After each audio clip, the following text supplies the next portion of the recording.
welcome.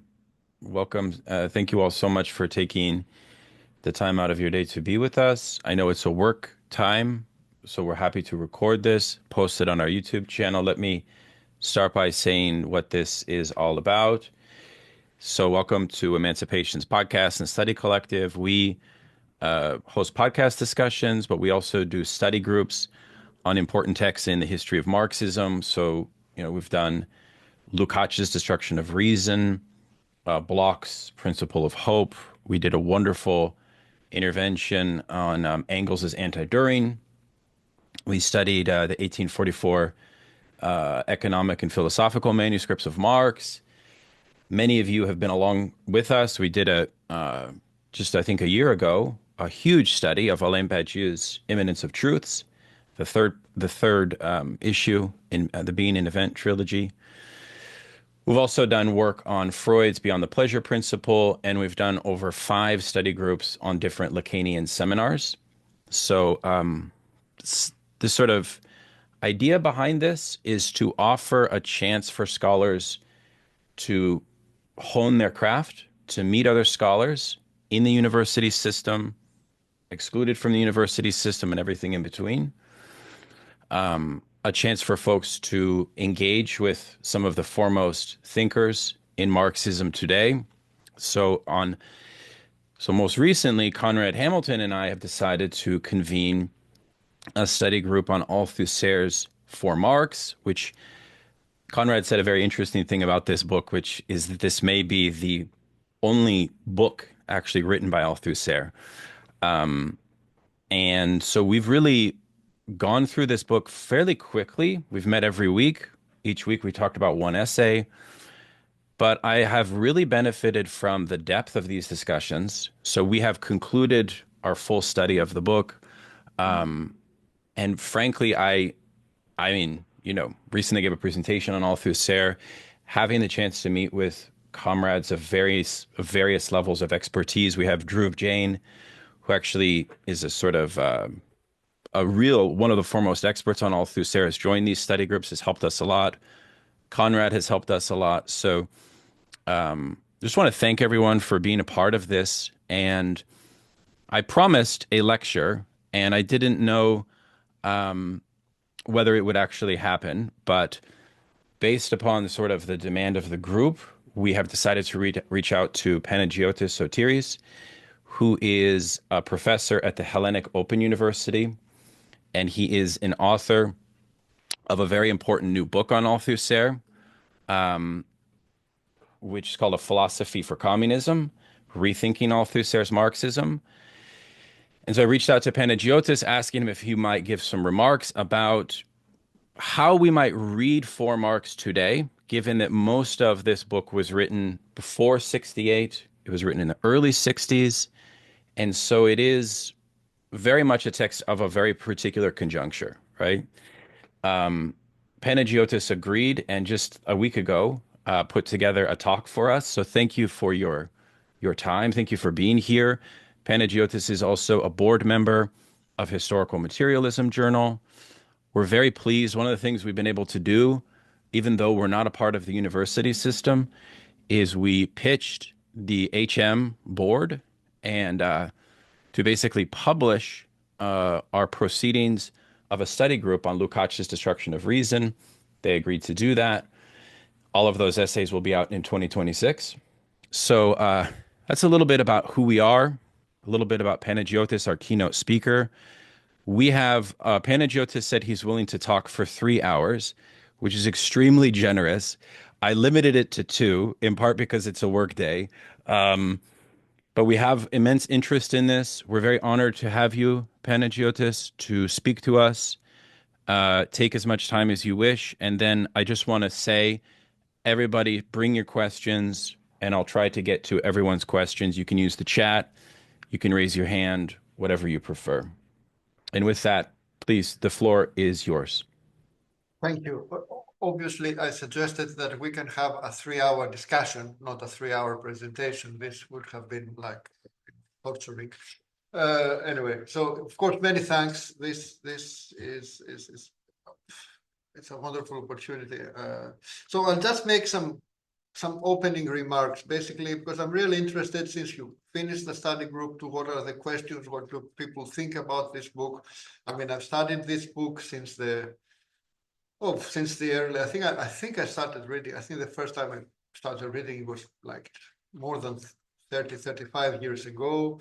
I did my PhD in the 1990s on Althusser, so I had to really go through it. And then I revisited it for the book you mentioned. So it's a now, technically, I mean, this is correct what Conrad mentioned. It seems like the only really coherent book of Althusser. It doesn't look like a collection of articles, although, in fact, it is a collection of articles. Althusser actually published only one monograph.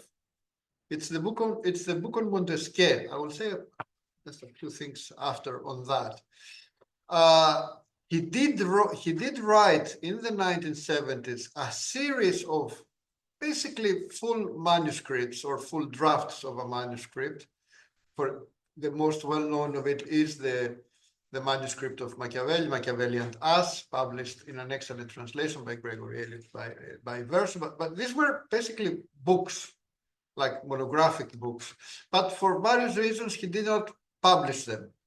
He left them unfinished, and so we have all this series of posthumously published books by Althusser, but which also, in a sense, it is one of the difficulties while assessing the entire trajectory of Althusser, especially after the second half of the 1960s, because you have what Althusser actually published, and then you have the, whatever was unpublished, and sometimes there are different problematics that emerge, different concepts. We can discuss this perhaps in the discussion. Also interesting to note is that, and I will say a few things at the end, that at the moment, people were starting to actually read for Marx, and the collective volume Reading Capital. Between them, they have only some months. I think, I don't remember the exact publication dates, but they were both published in 1965. Althusser actually embarked on a self-criticism of his positions. And for example, the first English edition is 1969. I think some texts appeared earlier in the New Left Review, I think. But so 1969 is when it published in English for the first time. So at that moment, Althusser already had slightly changed his positions. But on the other hand, sometimes if we go beyond his own self-criticism, there are still strong elements of continuity. But let me get to why I chose the title, The Politics of Theory. The reason is that I think that this book, in a certain way, is a political intervention from the part of Althusser, despite not dealing with anything really political in a very conjectural sense of the term. But there is a kind of a strong political background. Althusser was a French philosopher, he started not as a communist, he started as a Catholic, as you know very well. And he did not start as, let's play with words, as Althusserian. He started as a Hegelian. His MA thesis, written in 1947-48, was inscribed in a very particular strain of French Hegelian Marxism, or Hegelianism, or in one way, or in a sense. Part, which is interesting by itself, of three such master theses produced in 2 years, one by Althusser, one by Jacques Maritain, a very close friend of Althusser, and one by Michel Foucault. And all three have a common element, which is their attempt, one might say, to historicize the transcendental. This is not a phrase by me, this is a phrase by Jacques Maritain. And actually, I think at some point or the other, you can find such phrases also in Foucault. Foucault this is repeated, and also in Althusser. So their idea was that what was read in classical philosophy as the transcendental, it should be strongly historicized, and Hegel was the way to deal with it. We know that Althusser moves away from Hegel, in the 1950s. He doesn't write much in that period, with the exception of a book on Montesquieu, where he chooses Montesquieu as the reference point of a kind of as the crucial step towards a materialist conception of history, a kind of scientific conception of history. A very interesting book. As a reading of Montesquieu might sound a little bit idiosyncratic, but also it is by itself interesting. And so he's not a professor, actually. He's an instructor, one might say, in l'École Normale Supérieure, which actually his main task was to prepare students for the agrégation, this very particular French exam given after finishing your graduate studies, which meant that you could become not only a school teacher, school professor, but also, one might say, the equivalent today of a lecturer in a university. It is, and it still is, kind of prestigious process. So his Althusser is part of this very French way of teaching philosophy, and this is his job. And he's also a member of the and since from 1947 onwards, I think he becomes attached to the French Communist Party, and he becomes a Communist Party member. So this is the theoretical and political environment. So this is the environment of Paris in the first years of 1960s, which sometimes we think of Paris and our mind always goes 1968, barricades, but the entire decade is more than fascinating, because you have an explosion in theory. I mean, if you think, who are the people that are then teaching at French universities? So what kind of lectures you could choose in 1961, 1962, 1963? What courses can you follow? And you realize that, for anyone interested, in a more radical, critical approach, for example, to the humanities, to history, to theory of literature, to psychoanalysis, everyone was there. Okay. From Barthes to Lacan, you can find everyone there. So Claude Lévi-Strauss, the big debate, for example, between Claude Lévi-Strauss and Jean-Paul Sartre. Sartre was also a significant figure. And although Althusser does not engage with Sartre's book, we have to remember that the critique of the dialectical reason, the big book by Sartre, was very important for that generation, because it's a very complex book, very difficult, but also unique in its approach. So Althusser is in that theoretical and political climate, and also it is the particular climate of let's say, the global communist movement. So we are still within what could be called de-Stalinization, at least until 1964.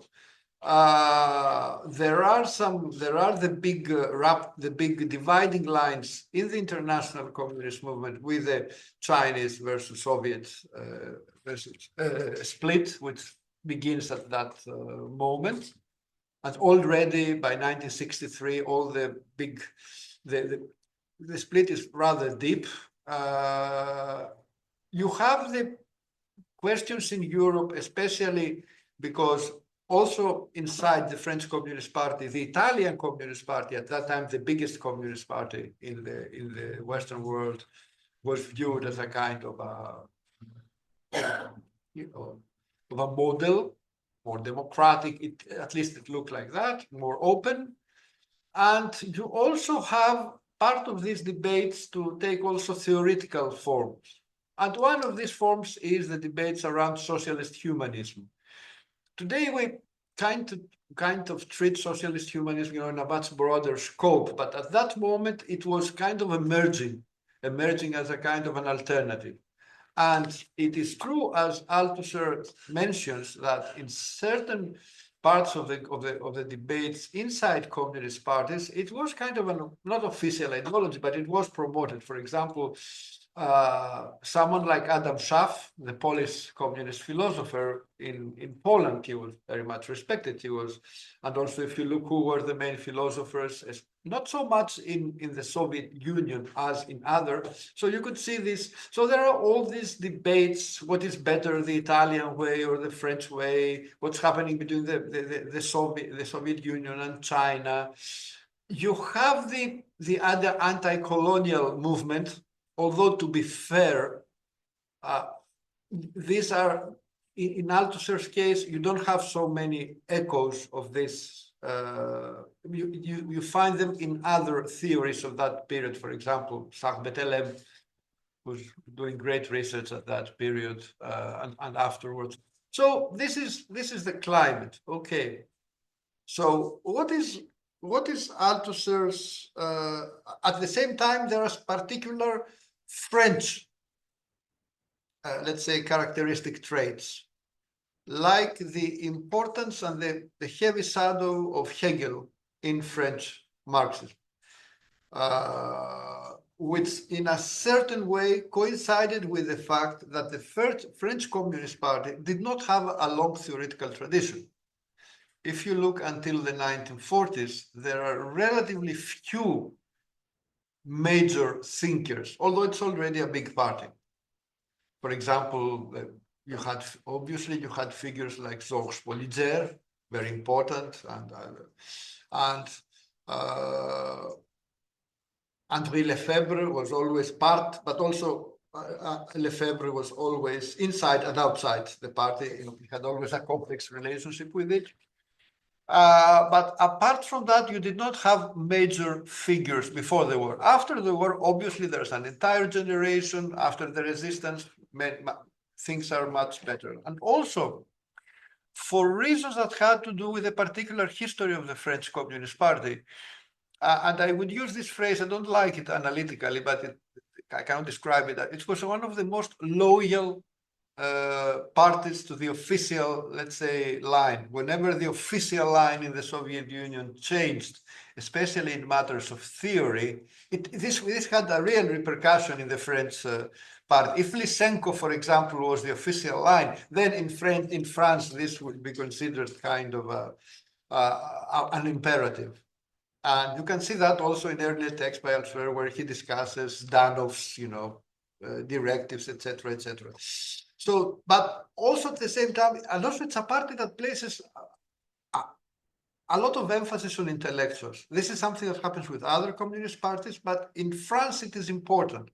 Also because the French Communist Party realized that because it had so many important intellectuals, either as members or as, compagnon de route, this broadened its appeal. So this is the context. So how can we describe in a schematic way Althusser's strategy? Althusser's strategy, basically, that period is that there can be a theoretical correction to a political deviation. So obviously, Althusser has a sense, it's a little bit not very coherent, perhaps, that something is wrong with the global communist movement and the French communist movement. In later letters, for example, in late 60s, this becomes more kind of more evident, and also in the 70s, his critique is more open. So the idea is that there's something wrong with this party. At the same time, this is the only party. Althusser cannot think of politics outside the Communist Party, which, by the way, it's a big party. It has hundreds of thousands of members. It has a real foothold in the most advanced segments of the working class. It has intellectuals. It has a heroic history.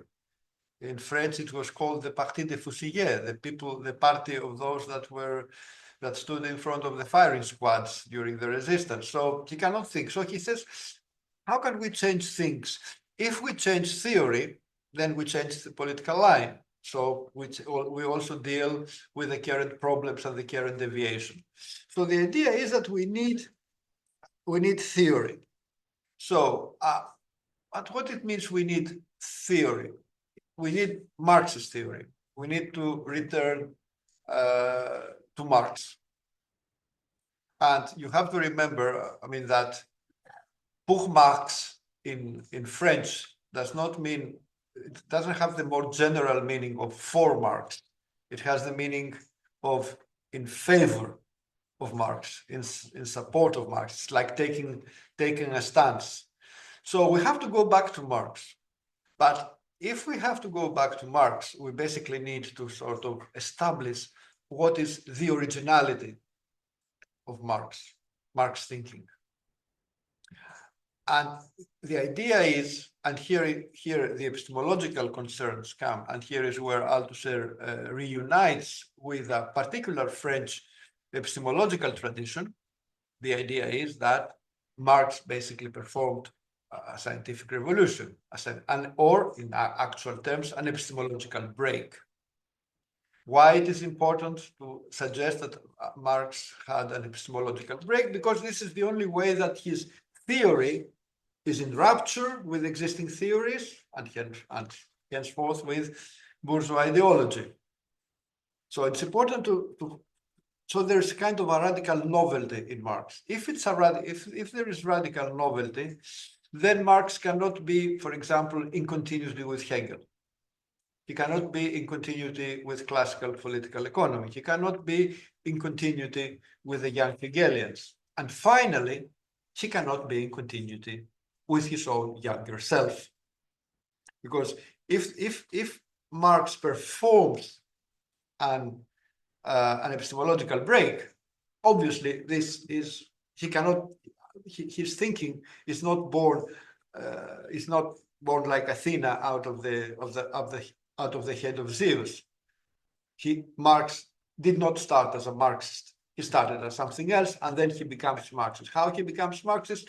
Through this kind of epistemological break.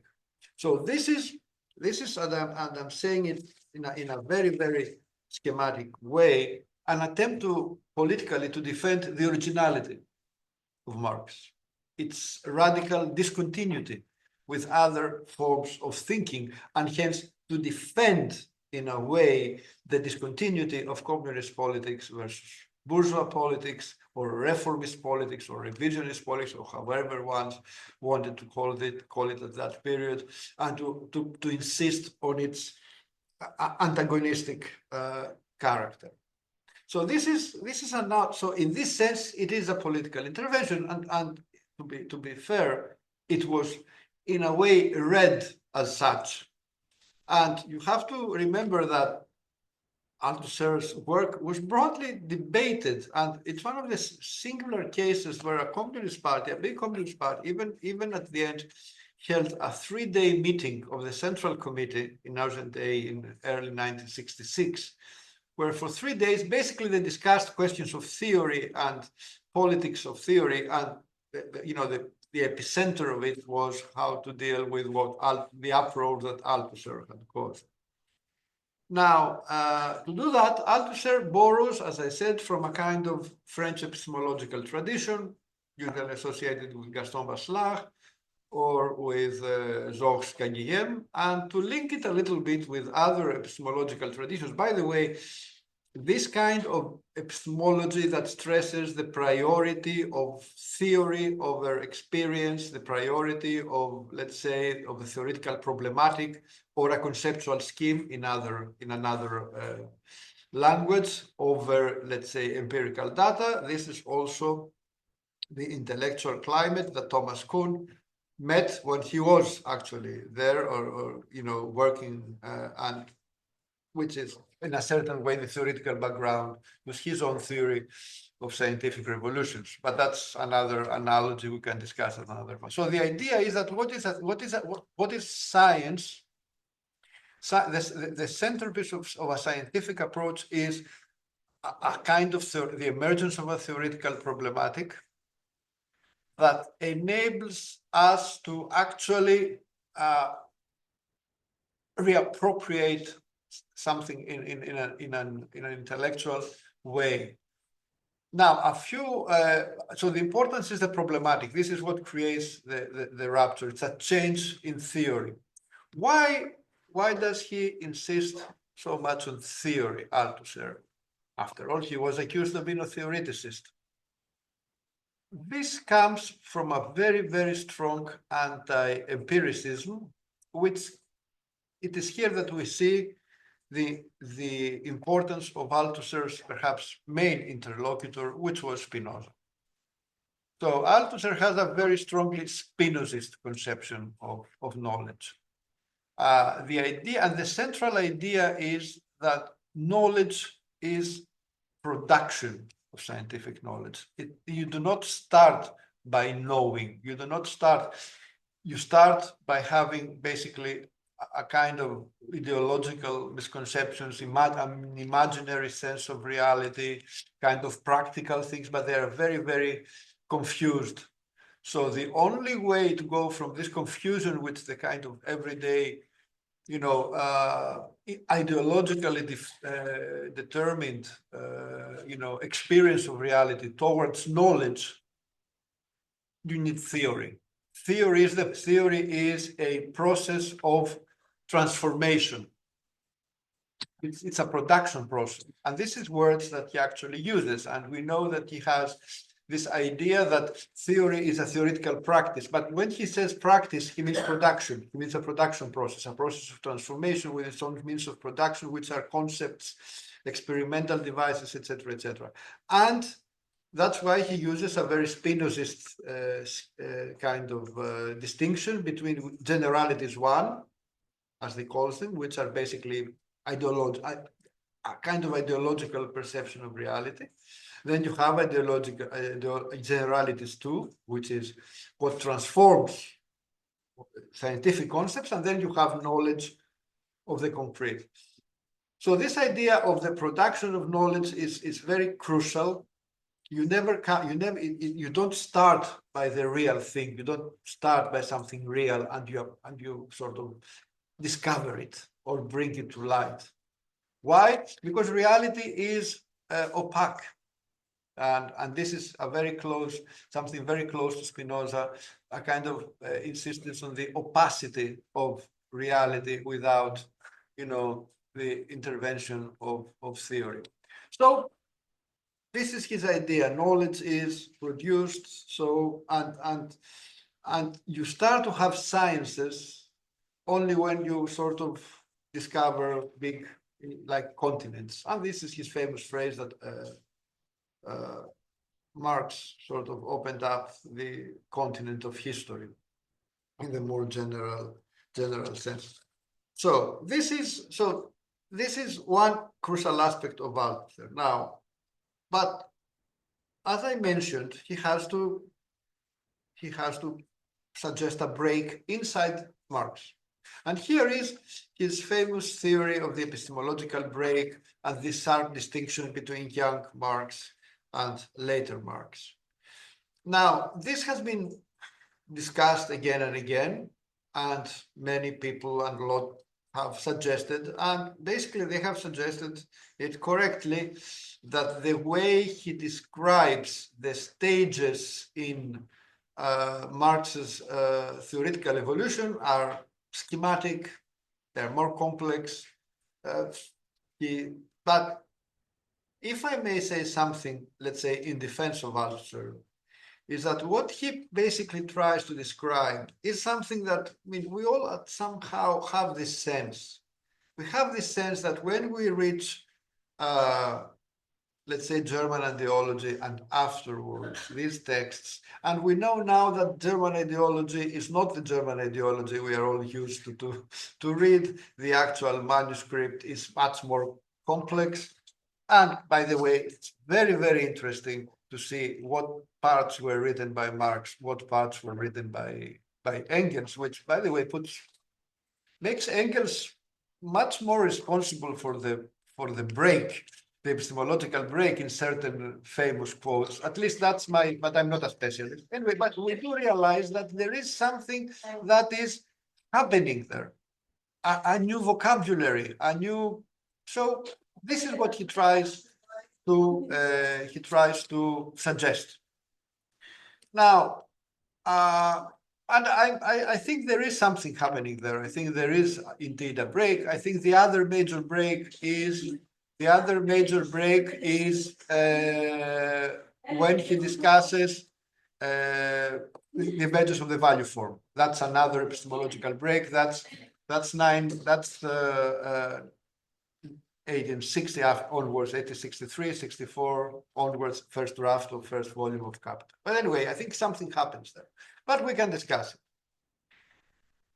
But then there is all this what's happening with young Marx. And young Marx is very popular in late 50s, early 1960s.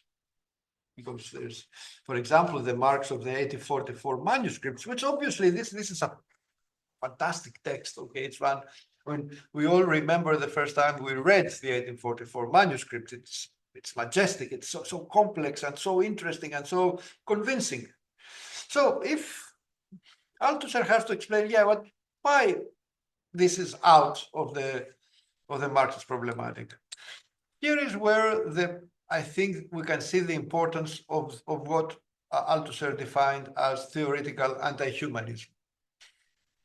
And I would like to insist, and that this is something always Althusser said, it is theoretical anti-humanism. Obviously, it's not practical anti-humanism. It's not that people are, we hate humans. So I would say that, there can be an important debate on whether something like human nature exists, etc., etc. That's a big debate, and I suppose from historians to psychoanalysts, there are lots to be said on that. Let's say in favor of there's something common, a common trajectories in the history of mankind, and you can even find such references, not in the sense of a generic essence. But, for example, the communist invariables that Badiou refers to, like in struggles all over history, you have a common element. So why is Althusser so hostile to a version of humanism? Well, in my reading, I think the fear is that if you go strongly in favor of a common human substance being the determining aspect of human sociality, then how you can explain social change and how you can explain social transformation and how you can explain different historical formation, different forms of subjectivity, even if there is subjectivity or if there is not subjectivity as we try to see it.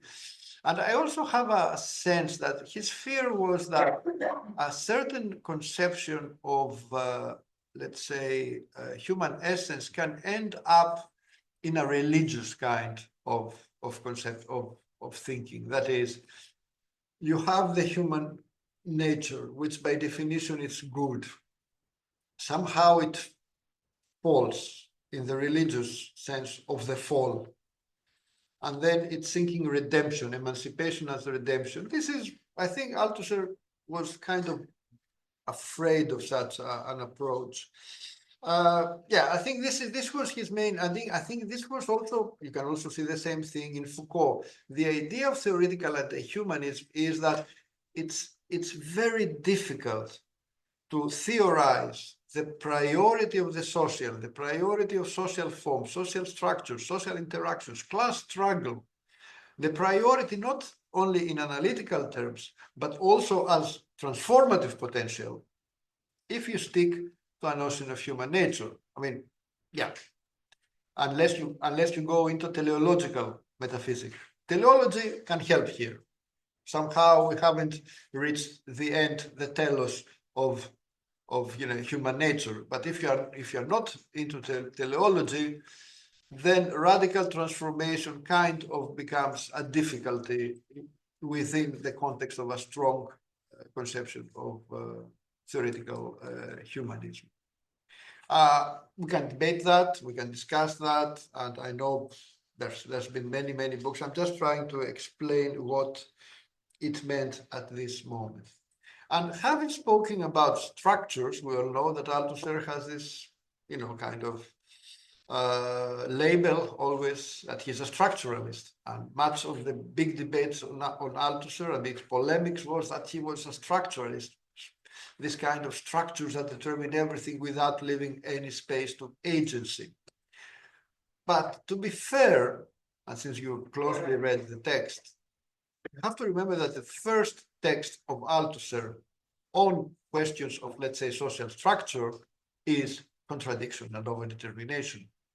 And this is a text, in the end, it's about dialectics as the study of the singularity of the conjecture. And also it's a text about against any kind of, let's say, metaphysical thinking within historical materialism, since the very idea of overdetermination, the very idea that antagonisms are always complex and always uneven, are always overdetermined by and not always mechanically determined from the economic. This is very important. And by the way, at that moment, economic determinism was not just something that people, or even a kind of economic teleology, was not something that people debated in congresses only. It was part of the official political strategy. The very idea that there was a kind of a push forwards towards, let's say, communism because of the advancement of productive forces, that which at some point they would come into clash with the relations of productions. This you could find it in political texts. This you can find it in political tracts.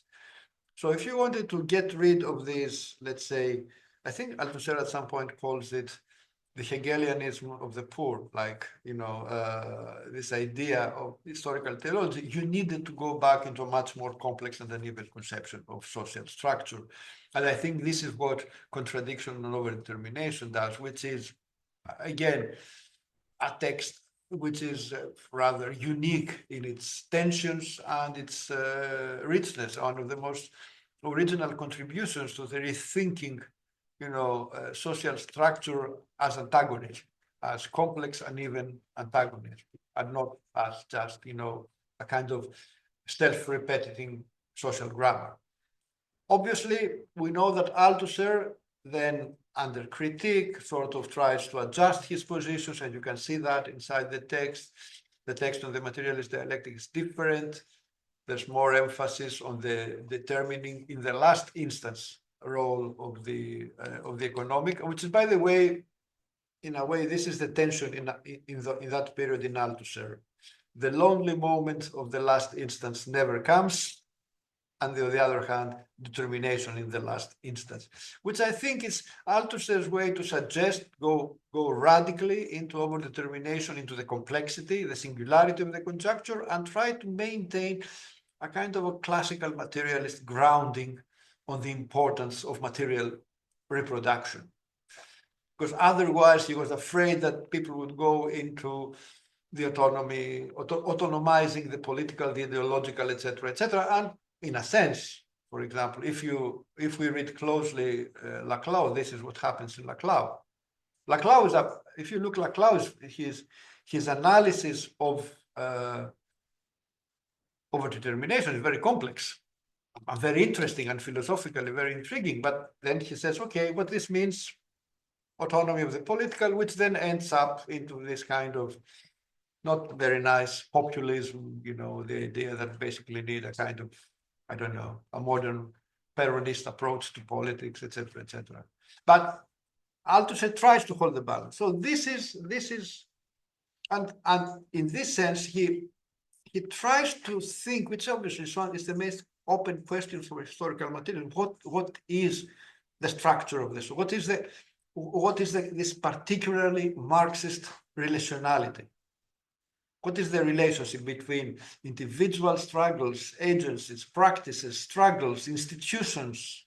And he tries to think. So I'm not, although he uses a vocabulary that might sound structuralist, I don't think that Althusser ever reaches that stage that where he presents a kind of a social grammar of deep structures, of latent structures, which determine everything else as surface phenomena. He does toy around with the phrase latent structures. You can find it both for Marx and in Reading Capital. And by the way, in Reading Capital in 1969, in the second edition, he takes these phrases out. So this is the importance. Now, there is also another notion that emerges, which is, one might say, the least developed one for Marx. It's the lacuna in a certain way, ideology. There's no real theory of ideology for Marx. One might say that there are texts that deal with it, they refer to, but it remains to this idea. It's an imaginary relation to real relations, but nothing more than that. I mean, perhaps the most closer he comes to a theory is the description of generalities one, which, as I mentioned, is kind of a kind of a metonymy of Spinoza's first kind of knowledge.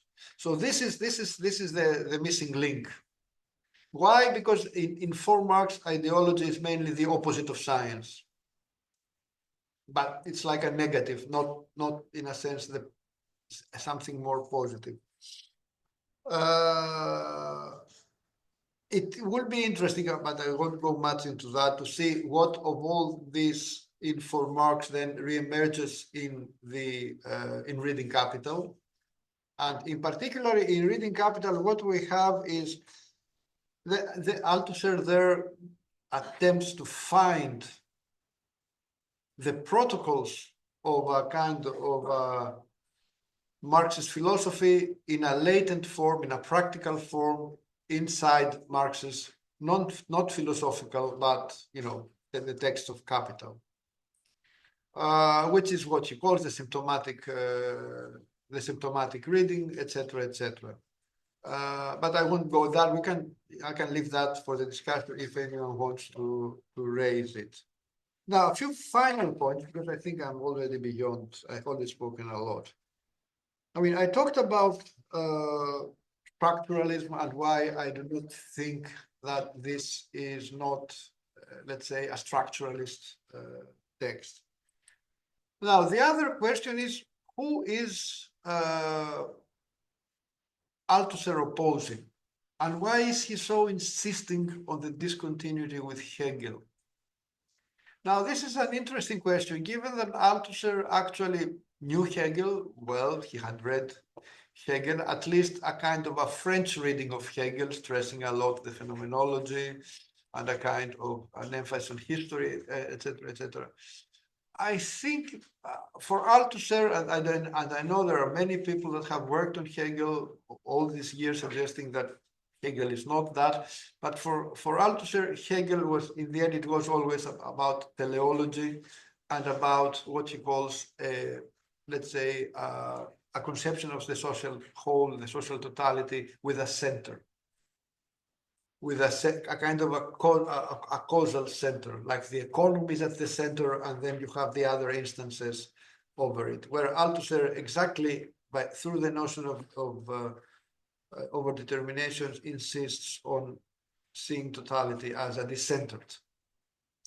So, and I think this was the way he so much attacked Hegel. Obviously, this also had a kind of political repercussion, because he had always this fear that any such insistence on a, let's say, a conception of the dialectic mixed with teleology was again the kind of mechanistical thinking, could end up as the kind of mechanistical thinking that basically saw communism not as a process of ruptures, but a kind of continuity from the development of capitalism. So I think this is the reason he saw, although he's so negative about Hegel, although we know that when writing on Lenin, in his famous text, Lenin and Philosophy, Althusser acknowledges that some of the notions that he uses, like history as a process without a subject, actually were notions that he attributes to Hegel. But anyway, this is another question. The other interesting point is that although Althusser would say later that we were not structuralists, we were Spinozists, for Marx, Spinoza is more like an echo, or you can find it as an influence. For example, as I already mentioned it, three kinds of knowledge, three generalities, but not so much. It's only after, whereas in Reading Capital, this becomes much more explicit. But obviously, and there are people that are doing excellent work now on these questions, it's obvious that Spinoza here plays a role. What Spinoza? The Spinoza of the first treatise and the Spinoza of the ethics, a kind of the Spinoza of a theory, of a proto-theory of ideology and of, let's say, knowledge as a kind of production that comes in rupture with this. But this, the influence is very, very strong. The other point that's important is obviously Althusser here makes a very important intervention in the perennial question: what is dialectics? When we talk about dialectics, what is dialectics? And it's interestingly here that which is also points to the tensions of Althusser and the contradiction. On the one hand, in contradiction and overdetermination, obviously dialectics is a way to think of the uneven, complex, contradictory, antagonistic, and dissenter character of, let's say, the social totality. And also the singularity of conjunctures. Dialectical thinking is one that stresses singularity, conjunctures, overdetermination. Interestingly, in the other text on the materialist dialectic, Althusser there, although he begins to stress these places, he also goes into theory of knowledge, one might say. But I think I would keep contradiction and overdetermination as a very, very important contribution into our thinking. And here there are also silent or not so silent interlocutors. Obviously, there is Lukács. There are some references to Lukács, and Althusser was aware of the importance of history and class consciousness, and but also one might say Sartre of the critique of dialectical reason. But there's obviously this is kind of the lines of demarcation he tries to draw. The final point I would like to say is, I mentioned it in the beginning, is that this is a book that was submitted in a certain way with a set of positions that brought Althusser to the forefront, created the Althusserian moment in Marxism and broadly, and then Althusser embarks on self-criticism. And I'm not saying it only, in the personal sense. Althusser was a very tormented soul in a certain way, and you can see that in his biography and Never Sure. But a real self-criticism. And we know that from 1966 onwards, there's a big self-criticism on what is philosophy, because for Marx as an underlying assumption, and in Reading Capital as an attempt to put it in practice, there is this idea that what is philosophy? Philosophy is the theory of theoretical practice. What is Marxist philosophy? Dialectical materialism is the theory with capital T of theoretical production, a kind of a quasi-scientific theory of theoretical production, which is the closest that Althusser comes to a classical theory of knowledge and of guarantees of knowledge, etc. To be fair, Althusser never offers in the end such guarantees, and anyone who has read the introductory text to Reading Capital, this text ends exactly at the moment. Okay, so he reaches at this point, yes, this is theoretical practice. This is the knowledge effect. At the moment you would expect, as in classical epistemology, to have, here are the protocols of scientificity, the text ends. Althusser never offers these protocols, these guarantees, etc. So, but he abandons this. And we have this series of texts, published and unpublished, where he develops a highly original theory of philosophy as a kind of intervention, a political intervention in theory, finally class struggle in the last instance in theory. Anyway, I would describe it in the sense that philosophy is not a scientific discipline in any sense. It's the terrain where the contradictions emerging at the intersection of science, ideology, and politics are being played out.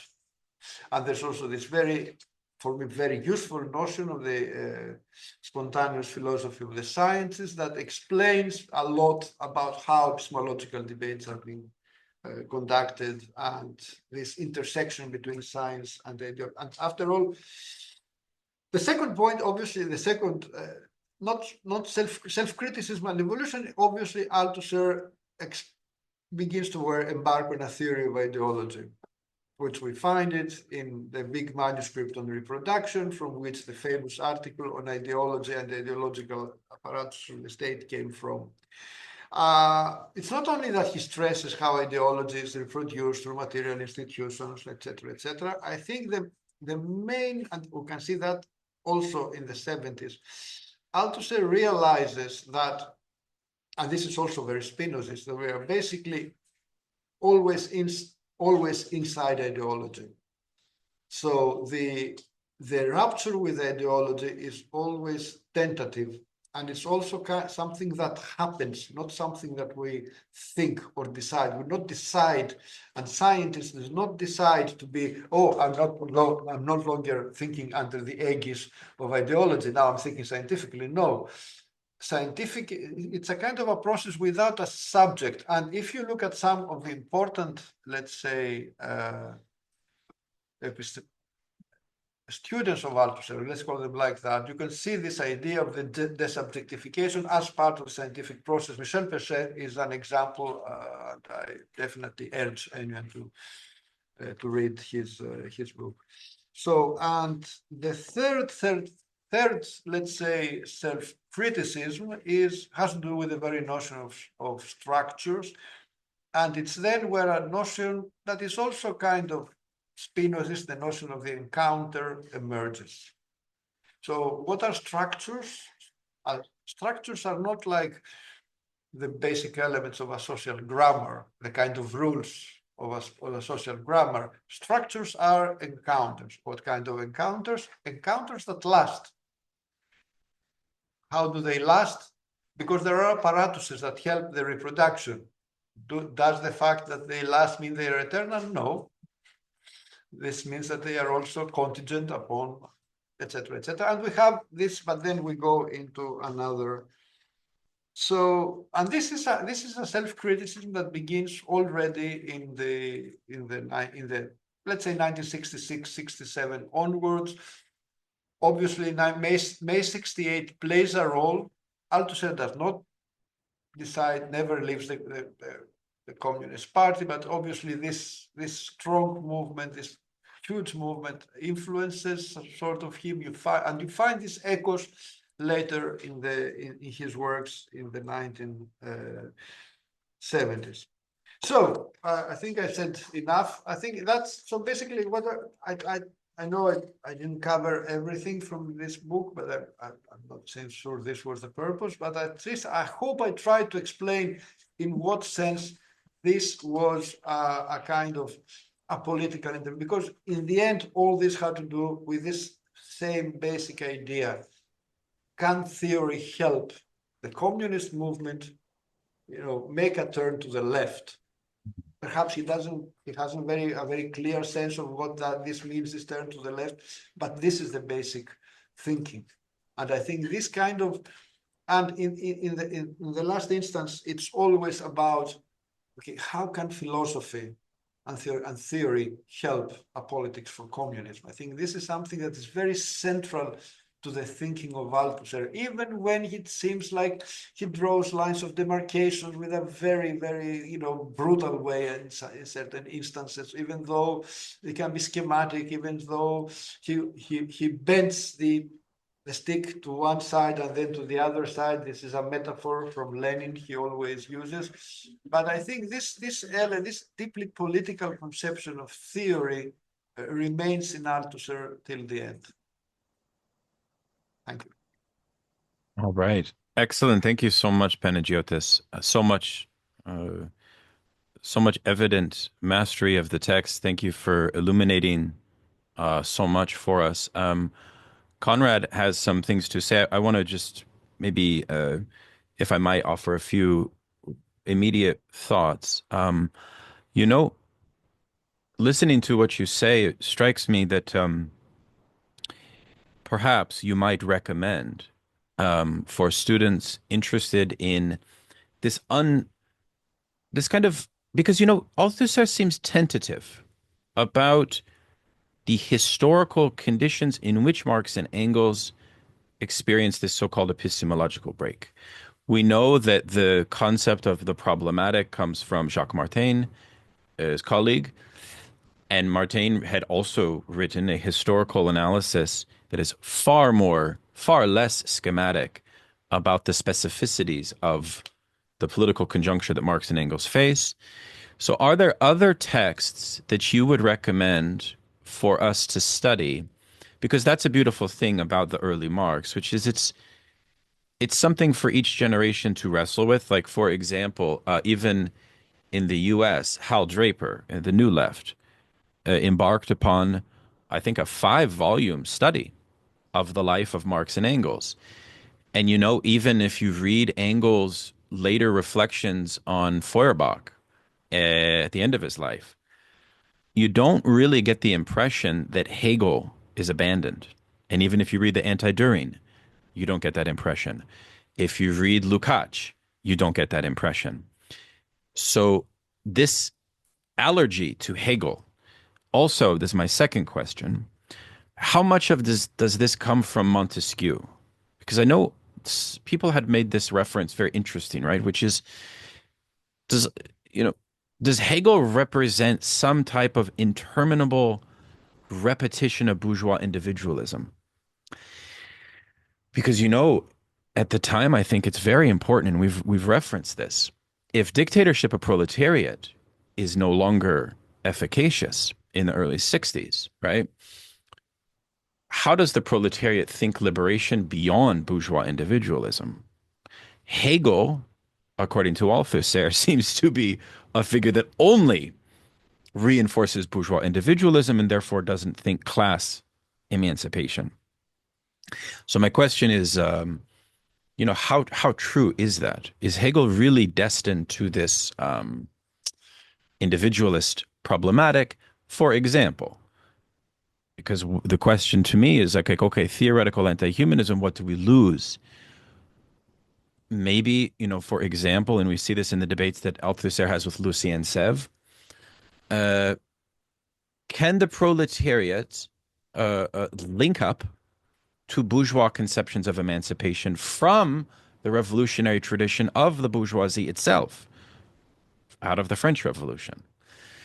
Now, I know that Marxists are split on this question, in the sense that after 1848, many argue that, and Engels and Lukács have a sort of interesting perspective on this, which is, Hegel is a dead dog. Hegel is taken over by reactionaries, but Hegel also transposes into the working class movement as a pedagogy of dialectical liberation in his own way. So Hegel does not leave the class struggle.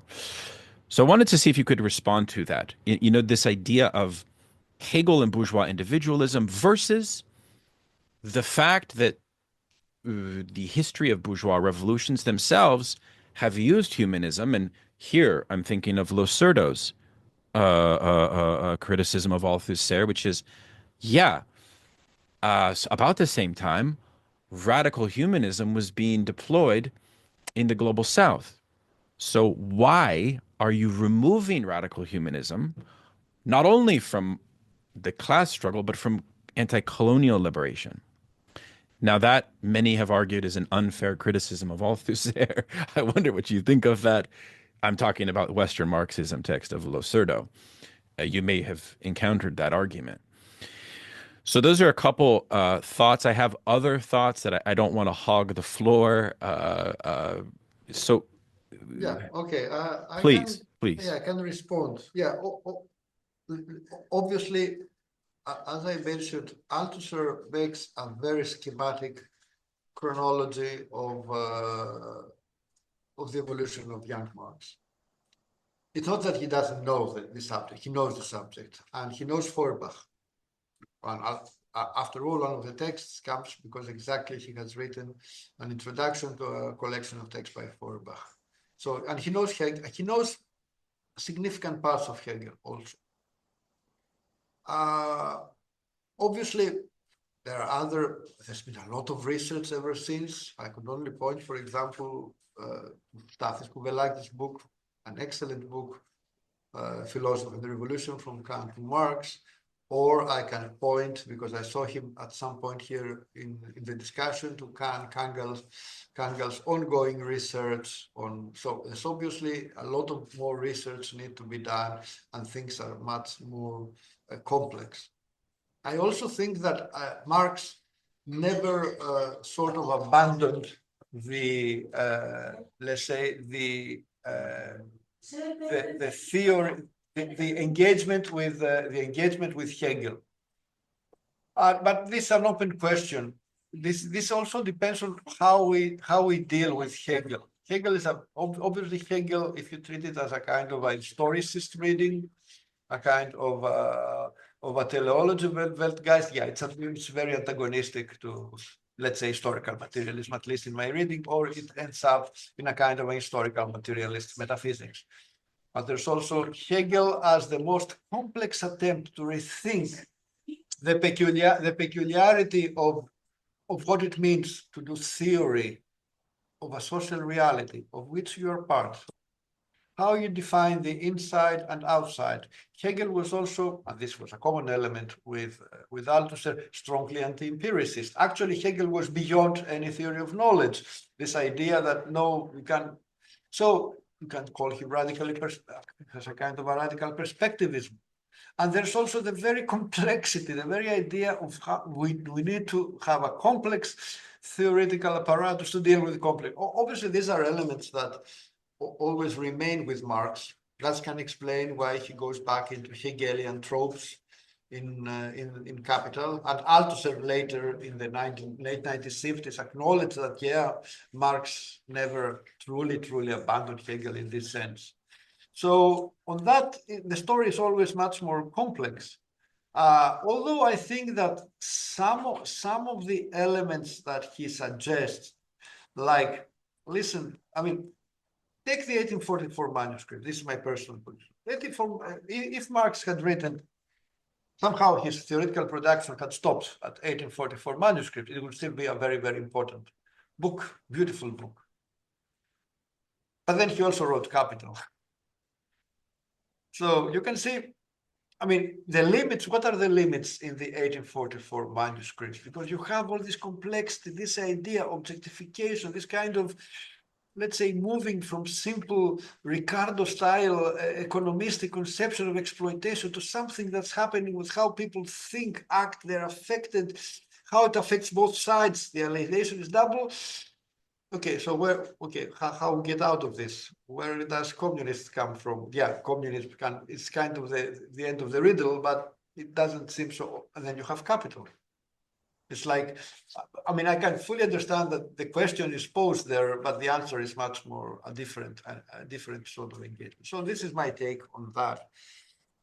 Now, so Althusser and Hegel, that's a very big, that's a very big discussion. I think there's always something from Hegel that haunts Althusser. The idea of the dialectic, the idea of the process, the idea of having a philosophy of history. I'm not saying that Althusser declares that he's writing a philosophy of history, but still this is part of what he's trying to do. What Hegel is he allergic to? What Hegel? This is the Hegel of a very French reading. Let's say it's a reading that can start with Kozev. It sort of moves into Hippolyte, although it would be unfair to say that Hippolyte was a very close reader of Hegel and a good reader of Hegel, to be fair. But it was this idea that we take a kind of theory of historicity, we turn it into a grand theoretical scheme, and sort of this can end up into code. I think this was the kind of Hegel he did not like. The kind of Hegel that says there's a dialectic of productive forces and relations of productions, and through this dialectic, negation of the negation, and then communism. There's no singularity, there's no relationality, there's no class struggle there. So this is the limit. Coming now to humanism. Obviously, here the crucial word is theoretical anti-humanism. It's about whether not, it's not about understanding the appeal of humanism. Obviously, all major revolutionary movements of modernity were played out on a definition of humanity, on the enlargement of humanity, of including humans, persons that were considered non-humans. What is racism, for example? What is colonialism? Okay, so there's no. I mean, and Lesourd on that he's right. Anti-colonialism, in this sense, is radical humanism. It's a radical demand, not only that we are part of humanity, that also that the subaltern are the generic humanity, and there's a very, very strong revolutionary thrust into such demands, and you can see it in all major revolutionary upheavals. There's no doubt about that. I don't think that Althusser would basically disagree with that. The crucial question is, okay, when we try to analyze this, when we try to think analytically, and analytically means counterintuitively, means counter to how we perceive things, at first level. Can we still have a theory of history based on human essence? That's the crucial question. Or in the end, let's say, and to use the phrase from one of the theses on Feuerbach, human essence is the ensemble of human relations, which for me it's one of the most explosive phrases by Marx, in a sense, because it sort of mixes to a radically antagonistic kind of problematics. So this would be my tentative answer on humanism. Obviously, Althusser perhaps didn't pay enough attention to these aspects, and part of it had to do, and let's be fair, Althusser did not deal a lot with, let's say, anti-colonial movements. Okay, this is also a deficit in Althusser. I'm not saying that his politics, I mean, he obviously supported in general sense. He was a member of the Communist Party. We have no negative, no problematic references. But obviously, this importance of the colonial movements and what it meant, no, we do not have it in the same. We do not have. Perhaps this is an open question for Althusser, but this is something that we see in other Marxists, kind of been more focused on the, let's say, the working classes of advanced, let's say, capitalist nations, rather than also dealing with the colonial struggles and what they added. And to be fair, this is something that we only recently are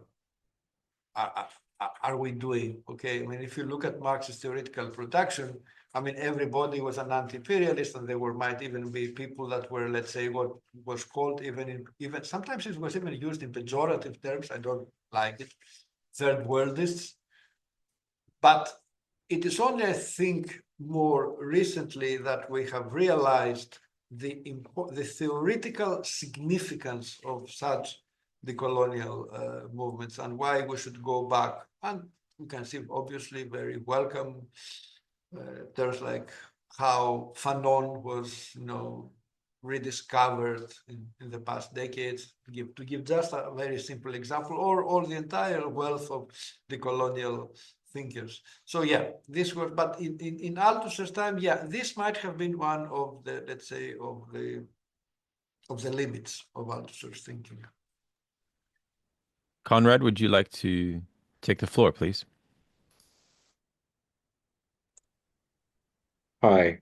So thank you very much for this very rich summary and analysis of Althusser's work, bearing as well on some of the themes of For Marx.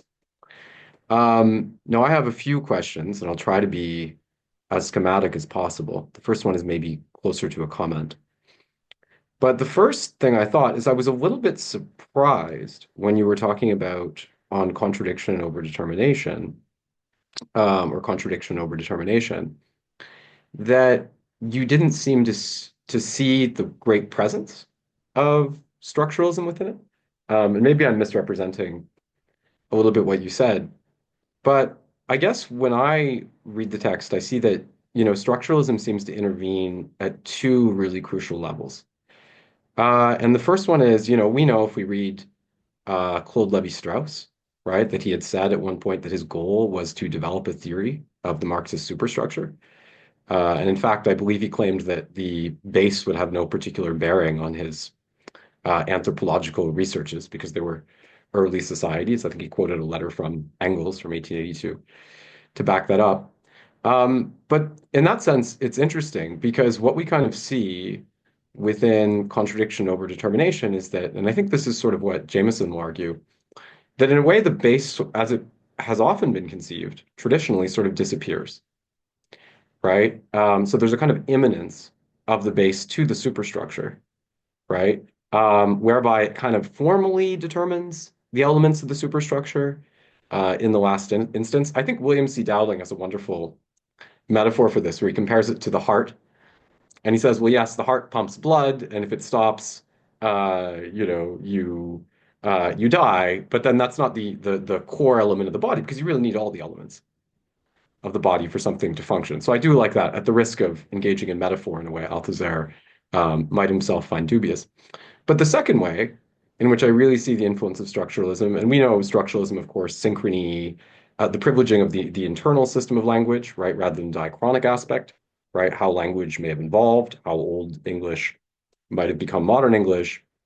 And I think we really, really see this in the critique of expressive causality that we find there, and the critique of kind of Hegelian historicism. And this to me really points to something that becomes quite a serious problem for Althusser, because we know that he rejects, the Hegelian model of history, or what he sees as a Hegelian model of history, right? This idea of just the simplification of contradiction, capital pitting itself against labor, and that's going to yield a different result. But as we also know, that issue is never really resolved. Because when you deny history, you end up stuck within a kind of conjunctural or synchronic frame where everything is sort of the present. And then in reading Capital, of course, Etienne Balibar tries to resolve the question of transition, but runs into trouble partly because he treats the mode of production too synchronically. So he loses the tension that's necessary to develop a theory of transition. And then I think we could further say that going out of that, there's maybe two responses to this dilemma, one of which is like, Jameson, who will say that, we just need a model of expressive causality. We need narratives. And Marxism is a kind of scientific narrative to understand history. And then Althusserians like Hindus and Hurst who will just say there is no history, right? We're always in the present, right? Which is, one potential way of resolving the problem, anti-historicism. So I was surprised by your comment because I really do see a powerful influence from structuralism on that level. But I want to ask you two questions.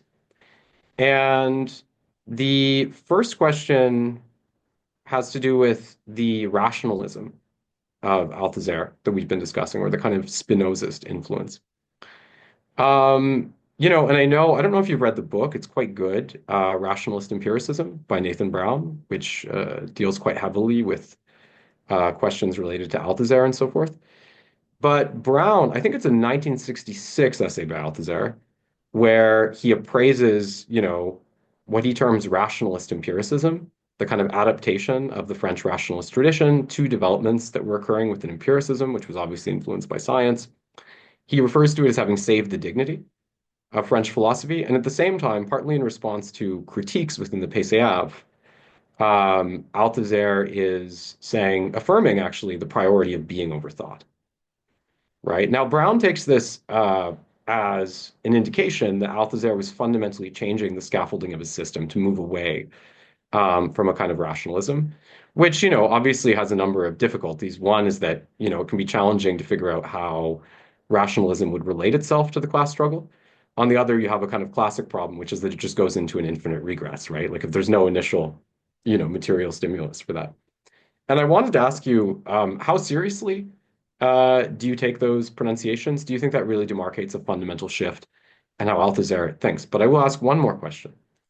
And this question it has to do with on the materialist dialectic, the essay. Now, I think you've referred to the idea that maybe there's a bit of, maybe I'm projecting my own thoughts onto you somehow, but that there might be a kind of problem in the way that Althusser sets up on the materialist dialectic. Because in a sense, after the great rush and climax of, contradiction over determination, which has this wonderful idea, right? Revolution is going to break out where there's a multiplicity of contradictions, right? Not just their sort of simplification. What we find there, I feel, is that there's a sort of retreat into certain epistemological schemas which are rather conventional.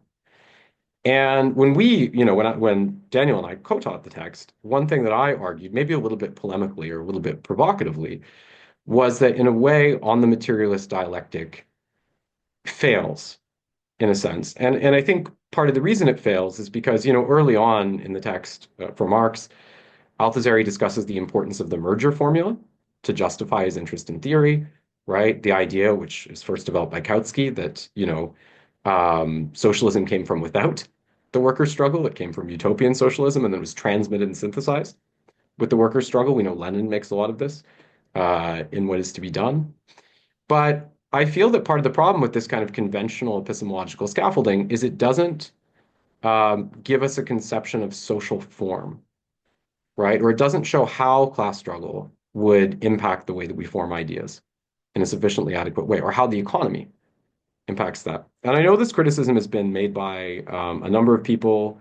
Alfred Sohn-Reithel, Intellectual and Manual Labor, he makes this critique, arguing for the idea that, the locus of, the transcendental forms would be in the commodity form, as we know, which he then traces throughout history.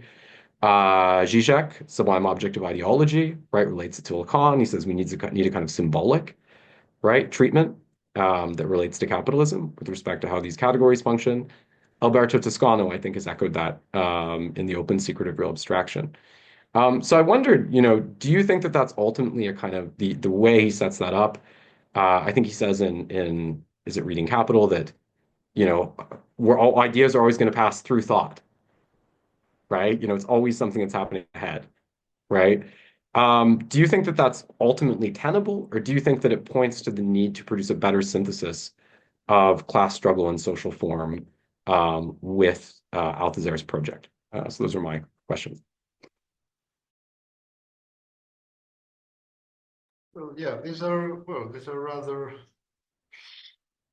okay. I'll try to give some tentative answers. Althusser has a relation, not so, I wouldn't call it, we usually call it in the Anglophone world as a rationalist epistemology, but yeah, it's more complex than that. I think both Canguilhem or Baslar, these are more interesting because they come from a kind of a particular aspect. So it can go back even to DM, the idea that a kind of a priority of the theoretical over the empirical, which is very important. It echoes obviously the importance of theoretical revolutions as part of scientific revolutions in the 20th century, etc. And that's the reason, as I mentioned, that they had really helped a lot with history of science. Now, I think that but I think through Spinoza, we can find something, some element that also answers your final question. So Spinoza is not just, a rationalist. It's much more complex than that. And he has a proto-theory of ideology, which can be combined with a proto-theory of social interaction. So I think this creates a kind of, I'm not saying that Althusser basically thought this through, but this idea of knowledge as production, why? Because we all are within the ideological, and the ideological is traversed by antagonist tensions, and through it, it can emerge the possibility of an epistemological break, sometimes as an unwanted even effect of the actual confrontation, either with the scientific object or the object of social transformation, which points to a kind of an experimental conception of both science and also politics. I also find it particularly interesting if we could combine this with how we need a kind of a particular form of intellectuality, what is, let's say, philosophy or materialist philosophy, or a new practice of philosophy, as he says in the late 1970s, to actually engage in this terrain and liberate the potential. And I think in the end, what Althusser attempts to suggest is the way out of these difficult questions, the way of these impasses in a certain sense, namely, okay, there are no guarantees for knowledge, but how can scientific knowledge emerge, or the correct political line? And the idea of Althusser in the end is that this comes out of a constant engagement in the field through practice, but also with a kind of thinking, both individual and collective, which he calls the new practice of philosophy, where you intervene, you try to bend the stick, you self-criticize, and this can liberate both scientific and social practices. This would be my tentative answer to that. I'm not saying that it's so easy, but I think Althusser has a conception of, let's say, of thinking individual and collective as a terrain of struggle, and that we need to be able to think in struggle and through struggle in all aspects. This would be my tentative answer to that, as an answer to both, let's say, a crude, because otherwise we go back to philosopher kings. Okay, we'll go back to the idea that someone has true knowledge. I'm not saying that the Althusser managed to work this through, but I find it in certain respects, this belief that in collective practice, either scientific and mainly social practice, this can be the terrain that can help the emergence of, let's say, true ideas in the Spinozist term. But it's not an automatic way. It needs interventions. It is a terrain of interventions. And also it's very fascinating that how Althusser always describes this struggle. You have to start by thinking that you are already under the influence of the opponent. And your basic strategy is to occupy the position of the opponent, this complex, very philosophical way where idealism and materialism are always intertwined. How does this is played out in a collective level? This is not so clear in Althusser. In that sense, we have to go, in my opinion, we have to go to Gramsci. I think if I'm trying to think of someone who has thought the idea of collective intellectuality, including perhaps such questions, this is Gramsci, but this is another story. So, and this obviously gives another sense to the merger. The merger is always much more complex, uneven, and in the last instance, determined by class struggle itself. So yeah, but in the end, this is an open question for Althusser. Why? If at some point he loses faith, one might say that the party can be the guarantor of such process. It's no longer the big French Communist Party is in crisis. He realizes that it can be just Marxism or some evocation of the authority of Marx. Why? Marx is also terrain of struggle. Marx is also traversed by contradiction. So what is left a kind of constant engagement, in, to use a very late metaphor, what Althusser says, a materialist philosopher always catches a moving train. That's a phrase he uses in a text, which is kind of poetic even in a sense. So, yeah, we are always catching moving trains, trying to see where they go, while they move, we try to change their direction. Yeah, this is a kind of intervention. Obviously, this is never articulated in Althusser, in what collective practices this means, because this is his limits. He becomes grossly isolated. After the tragedy of 1980, the femicide, he is isolated. And if you look at his final writing, he's at the same time, there's a kind of idealization of popular movements. Oh, there are grand movements of liberation, there are comrades. And then the singular, but singular in the literal sense, singular political, let's say, gestures. No sense of what it means. That's why I refer to Gramsci. When Gramsci says in The Modern Prince, everyone can be a philosopher, this might sound absurd, but it's the most rational thing in the end. I think all this points to that idea of how we can enhance the production of mass forms of critical intellectuality, including, philosophical intellectuality. But that's a more strategic question, because I think also that, as I mentioned, Althusser becomes aware of one fact: the rupture with the ideological is never complete. It's always tentative. It's an ever never-ending, everlasting struggle. So this is what makes his position more complex, but at some point more difficult. And when the crucial, let's say, point of references, which is the party, is no longer inside the picture, this is the point where he reaches, I might say, his limit. Because we know in a certain way, Althusser in the 1970s has a full sense that something radically new is needed in terms of political organization. But he cannot see either how this can be formed, or cannot see himself as part of it. And this is my personal opinion. I'm not saying this is philologically, perhaps it has no grounding, that this is the reason why he never publishes the Machiavelli and Us.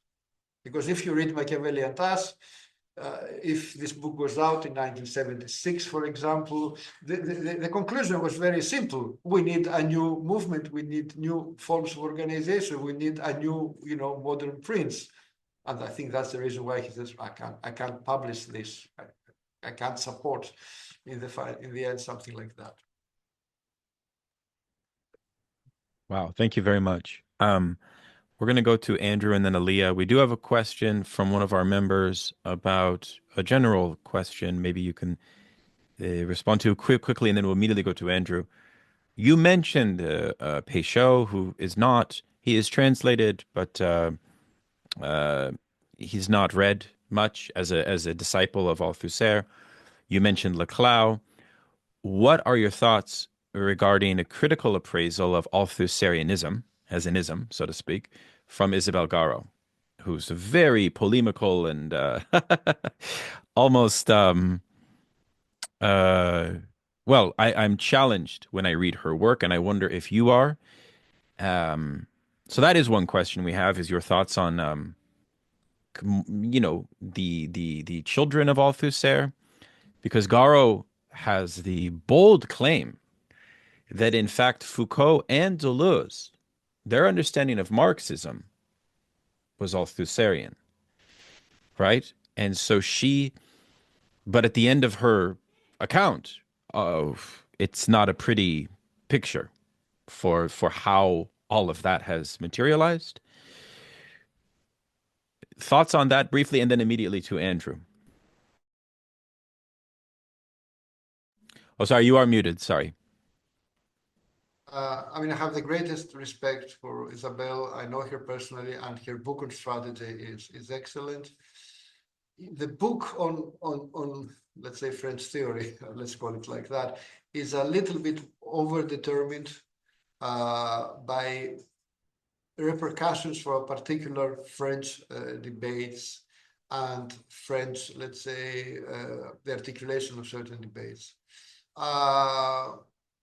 I'm not saying that obviously her criticism is substantiated and he points to actual contradictions, but I think it still is kind of what were the echoes in France, especially the echoes in France, 70s, early 80s of both Foucault, Deleuze, and to a later extent, Althusser. For example, I think that Deleuze is a highly original thinker. I think one of the most fascinating thinkers and one more creative thinkers.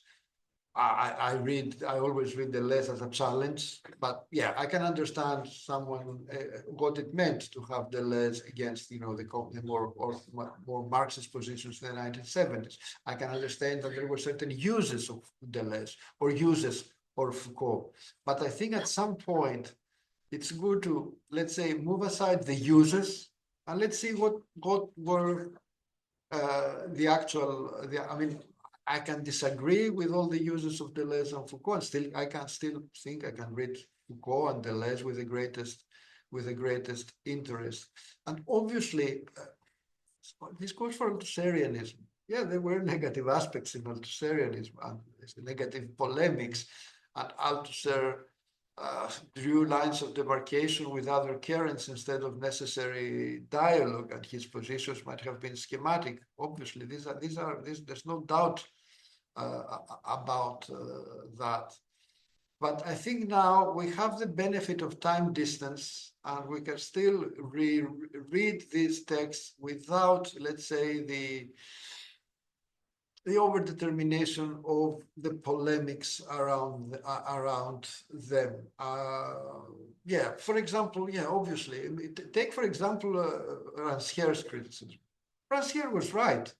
In the eyes of French radical students, Althusser was betrayed them by remaining inside the party, not taking a more open stance against the Communist Party, not denouncing its obvious, let's say, reformism and, its basic strategic inability to develop a revolutionary strategy, etc., etc. Okay, that's correct. And yeah, does this mean we cannot read Althusser? Yeah, we can read Althusser because in the end we now realize, and now we can read Althusser as someone who was much more critical. Obviously, this has to do with traditions. I come from a country, that's the last point on this answer, where, by the way, Greece is the only country where we have had, one might say, Althusserians of the right and Althusserians of the left, like left Hegelians and right Hegelians. That's because a significant part, and including figures in series, I think were Althusserians and important theories.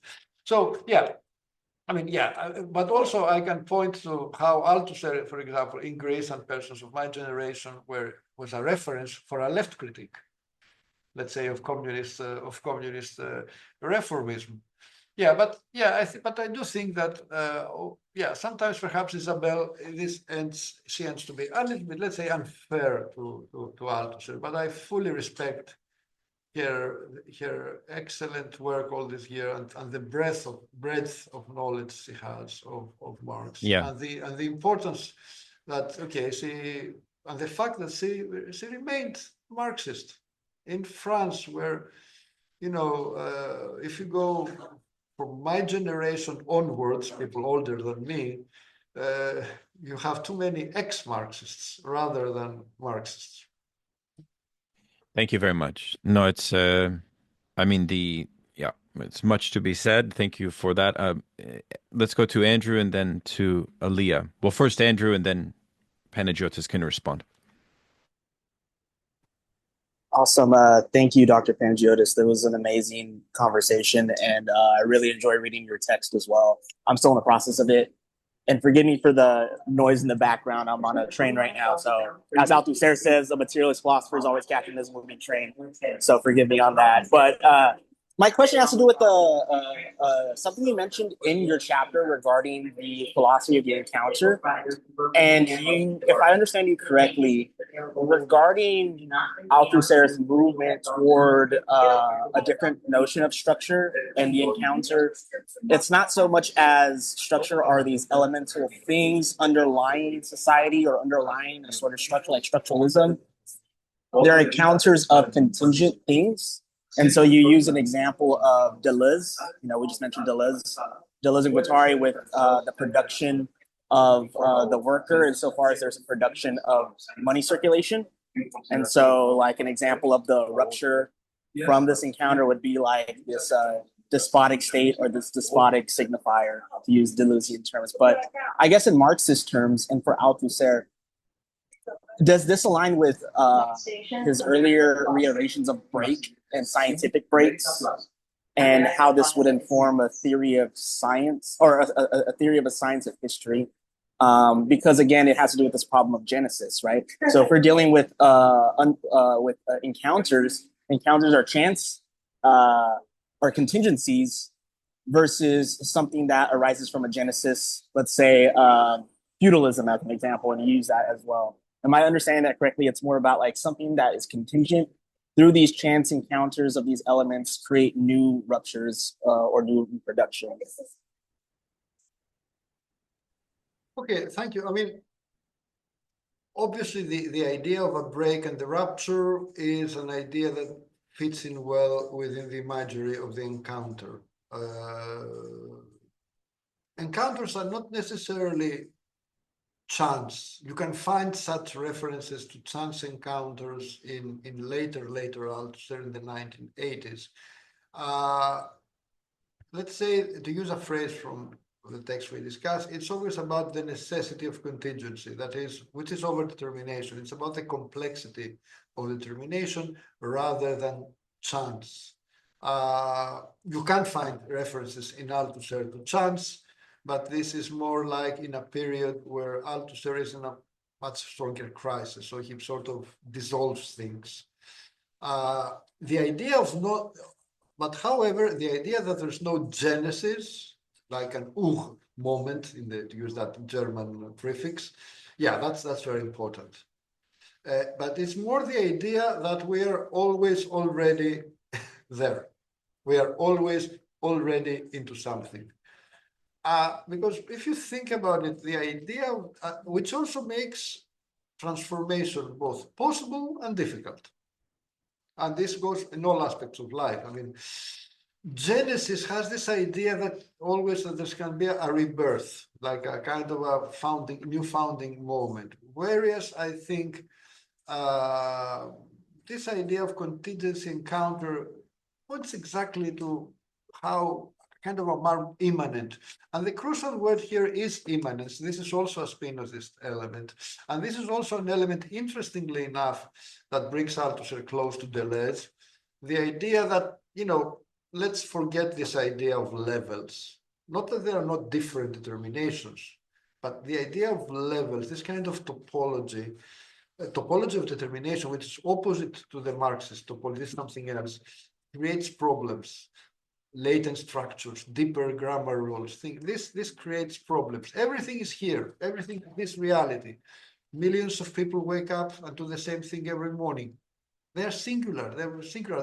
There's no one dictates. There's no brain short circuit, but they do it. They reproduce the same singular thing. And this is the basic question of social theory. Why these encounters reproduce? You can see there comes ideology, there comes the symbolic. Why there is the symbolic?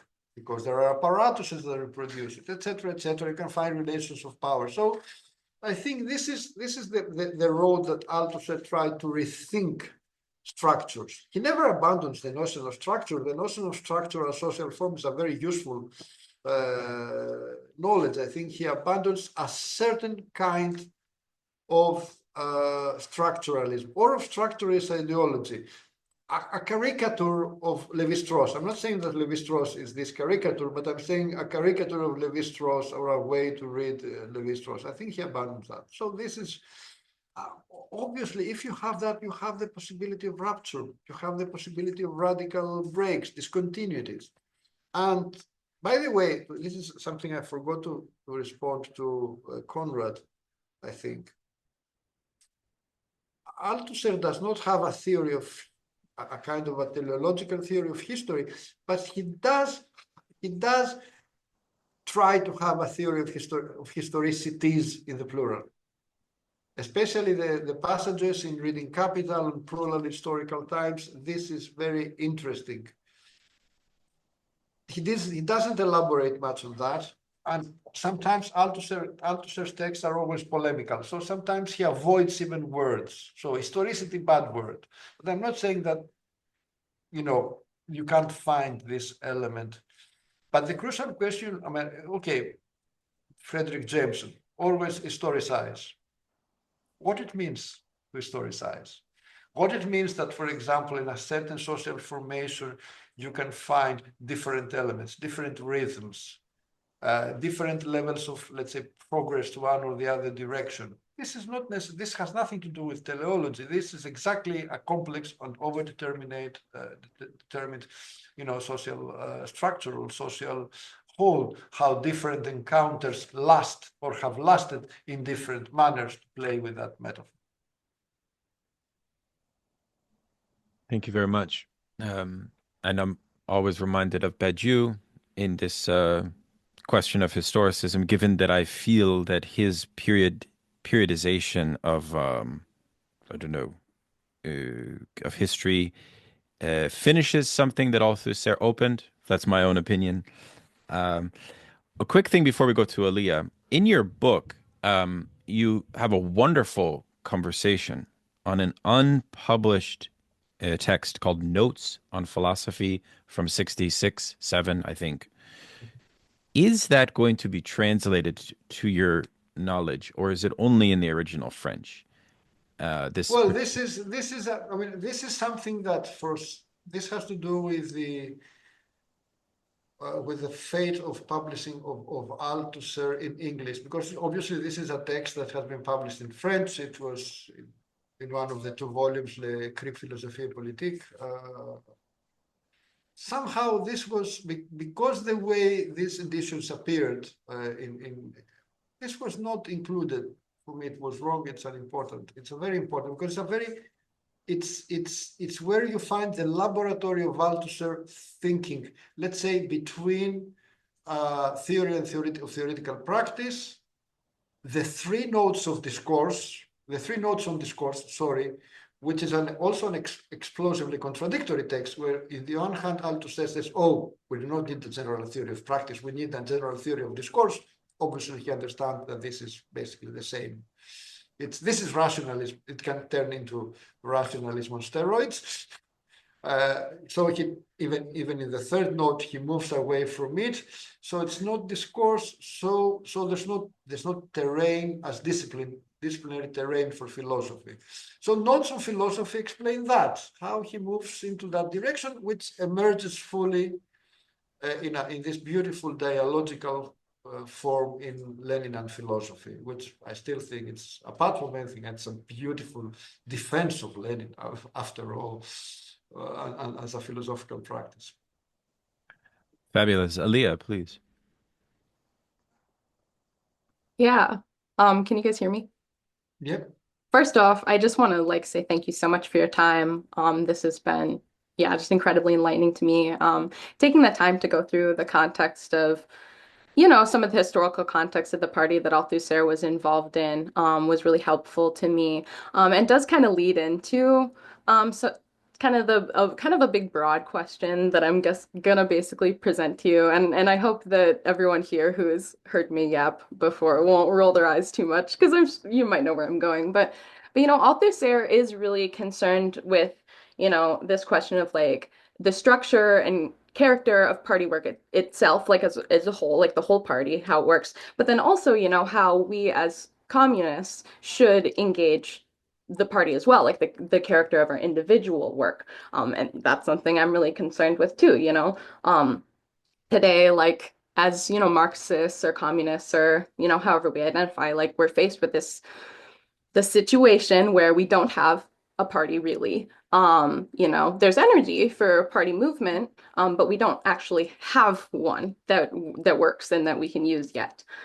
So we have the task of building this out. It's more important than ever to really consider, how this party needs to work in practice. You know, uh, we know Althusser. We talked about, I have this book here that, you mentioned his early stuff. He was really thinking about Montesquieu, Rousseau, Spinoza, even, Machiavelli. These people more or less are all associated to some degree with this, great tradition of republicanism, political and philosophical, that Marx himself is also associated with. I'm trying to go quick. There was a pretty recent book that I really, really liked called Citizen Marx by Bruno Leopold. And he goes to like a pretty great length to draw up the history of how, Marx both departed from and wanted to kind of return in his own way and synthesize the existing Republican and communist trends, that he was kind of swimming around in at the time. A lot of Marxists feel like, his programmatic work that he actually did engage in, the parties of his time and the polemics against other programs, was already scientific in nature, and that it basically does exemplify the kind of scientific political practice that we might want to engage politically today. But other people also feel, that by the end of his life, he really had almost departed completely from that. Like you see that a lot, and that has deep implications for how we should relate to, his actual political work in practice.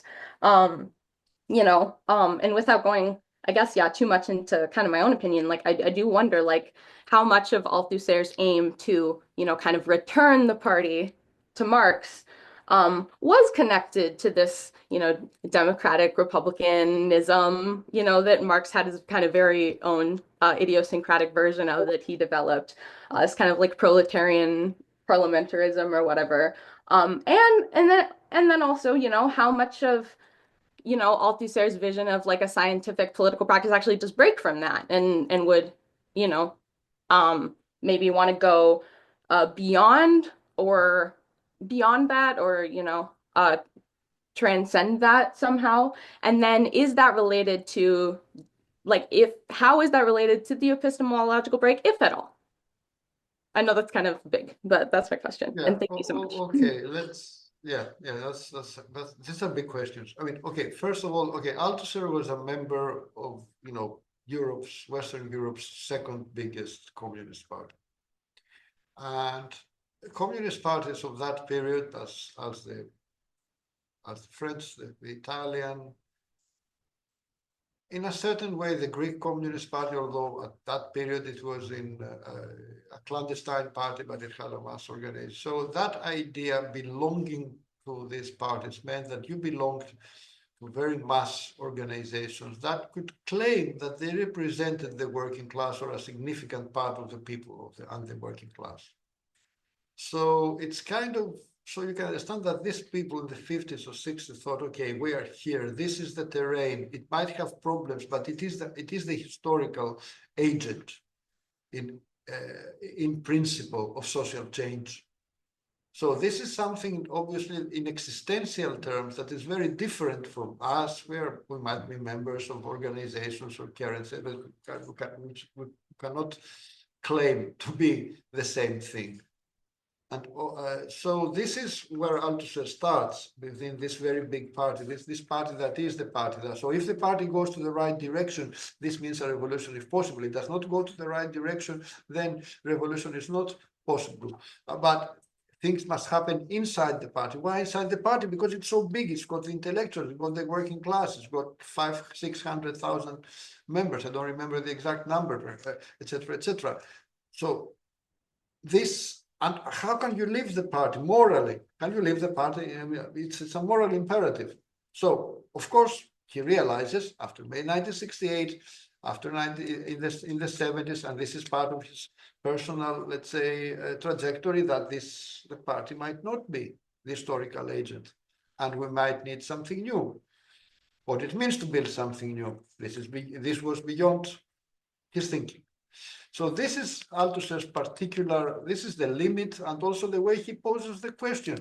He writes, so even at the moment when he realizes that the party no longer is capable, and it's at the moment that the party sort of loses, one might say, the hegemony in the people over to the socialists, he writes what must change in the party, which is still a text about how to change the existing communist party. It's a very good text, very, very interesting text in how it suggests how we can have a really democratic form of democratic centralism, etc., etc. Very good text. But still, it means that the crisis is much bigger, and we know what happened then to the Communist Party, the French Communist Party. So this is one part of the answer. Now, the Republican tradition is something else. Yeah, I know there is this discussion. We have Bruno Leipold's book, Citizen Marx. It's a very good book, very well, let's say, very well referenced in Marx, very well read. And some years ago, we had William Clare Roberts also made a similar suggestion, also a very important book. So I'm not sure that Marx was a Republican in the sense. I'm saying that he understood, let's say, the importance of having a, let's say, left Republican, communist Republican movement in this particular conjuncture of that period, that he understood. But I think if we're talking about Marx and politics, because there's a kind of a certain unevenness in Marx and his critique of politics, because you have the young Marx so critical of bourgeois politics. You have the Marx of the 1948 period up until the 18th Brumaire, when he realizes the limits of a certain Republican politics, because part of what happens that moment in 1948 is kind of limits of a certain, let's say, Republican conception. I'm not saying it's a debate. Then you have Marx engaging in, let's say, the First International and other forms, very complex, okay? Because, the First International was a kind of a motley crew, right? You had everything. You had from some of the members were basically personalities, others were parties, others were journalists. It was a kind of a very uneven network. So I think that obviously Marx was, and Engels also, they were kind of practical. They would say, okay, in conjectural terms, this is important to do now, but also they had this idea, I think, of a radical independence of a proletarian mode of politics as opposed to bourgeois politics, which they cannot really, which they realize that they can see an example in the Paris Commune.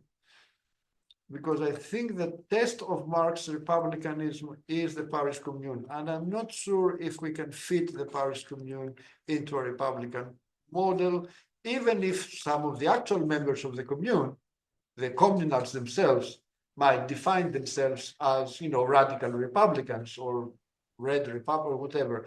But I think it points to something different. I'm not saying necessarily no withering away of the state, because withering away of the state is a metaphor for the transformation of the political and the state, not for the fantasy of a a society where, I don't know, kind of technocratic fantasy, Saint-Simonian.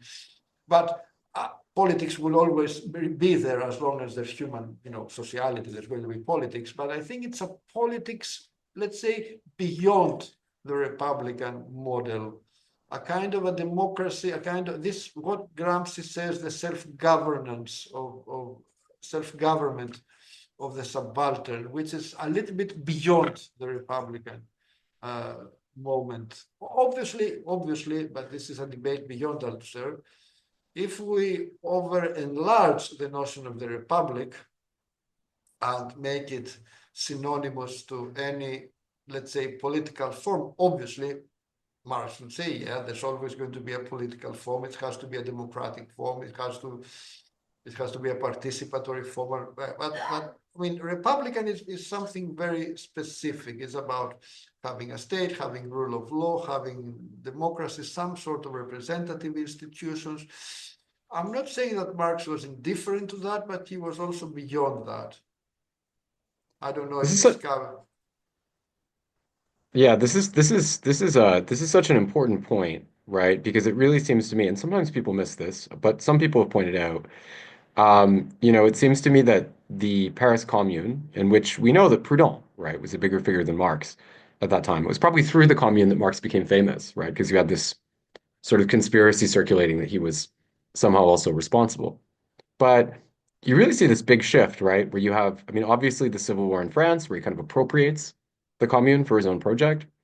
But then you have, the letters to Verzuchelich, right, which are very significant, in terms of, dismantling a kind of teleological conception of historical materialism. You have Critique of the Gotha program, right, which is, quite radical in certain respects, or has certain kind of neo-anarchist impulses, right? So in the Grundrisse, after attacking labor money, he kind of brings it back in a different way that isn't without its own problems because it wasn't prepared for a general audience, um, and so on and so forth. But I always feel like it's a very it's very intuit, that kind of thinking, because Marx ultimately I feel like he really dies before he ever raises that into any kind of theoretical perfection. So, then when we have the Russian Revolution and we have Lenin, while some of that is certainly palpable, we also have the resumption, I feel, or emphasis of a number of Jacobin themes, right, which do reprise kind of Republican motifs.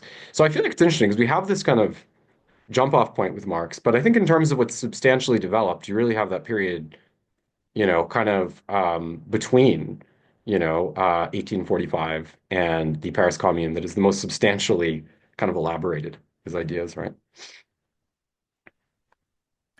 Thank you very much. Yeah, Yes, I do agree please. that the 1870s is a period of shifts in Marx, which never, you know, in the end find their way into a kind of, grand programmatic text. Obviously, you have the experience of the commune, which points to how can this political form be possible, how we can have forms of representation that do not end up as parliamentarism. Let's describe it that way. Obviously, you cannot have politics without some sort of representation, but how do you limit representation? How you limit the mandate? How you control? This was very, very, very important. I think Althusser obviously would on that.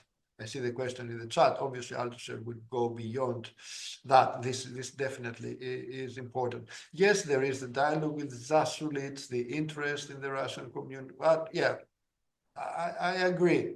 These questions, listen, to be fair, the question of politics remains open in Marx. You can find some lines of demarcation, but it remains open. And this is part of the evolving of Marxism as an evolving project. You need actual experiences that generate confrontations because you need then the big social democratic parties, the October Revolution, etc., to really think through, what these questions mean. Yeah, yeah. And it's always Marx plus something, right? Marx plus Lenin, Marx plus Mao. There always seems to be this political supplement in a way that's needed. Thank you.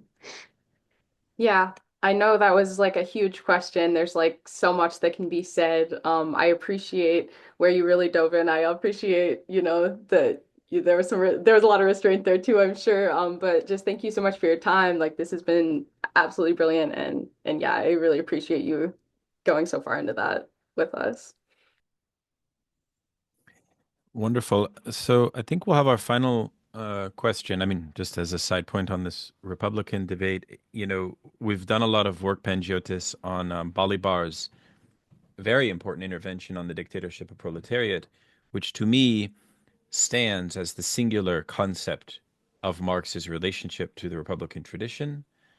And it just interests me, this question about how we assess the legacy of Althusser, especially in light of what I consider to be Polanskis's total abandonment of the centrality of dictatorship of proletariat.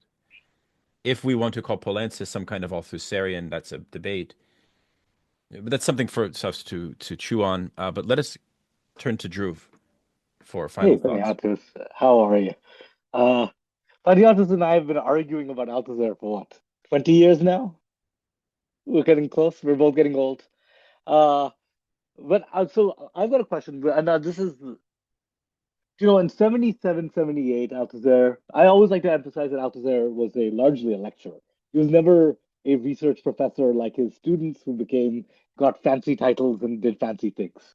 He was always a teacher, and I teaching there. And in 77, 78, he tries again to sort of emerge from the administrative morass to teach another course on capital, on Marx. And then we have some seminar notes from 77, 78. There's an attempt to create a volume as part of his collection from that time. And then I think that people like Jacques Bidet and all of those people are sort of surrounding Althusser around that time, around that sort of project.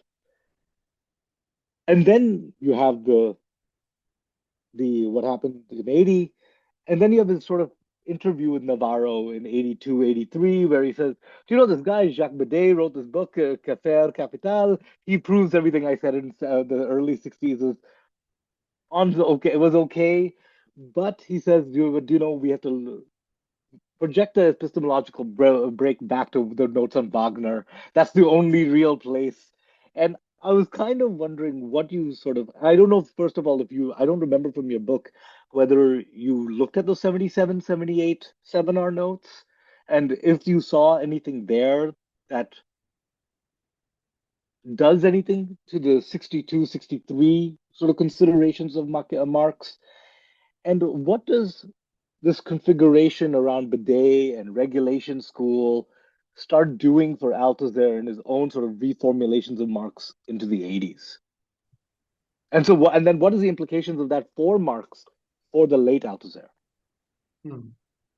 Yeah, that's an interesting question. I mean, I haven't studied so much these notes. I have studied the other references he made since in that period, like in the 70s, like the introduction to the De Menil volume and other references.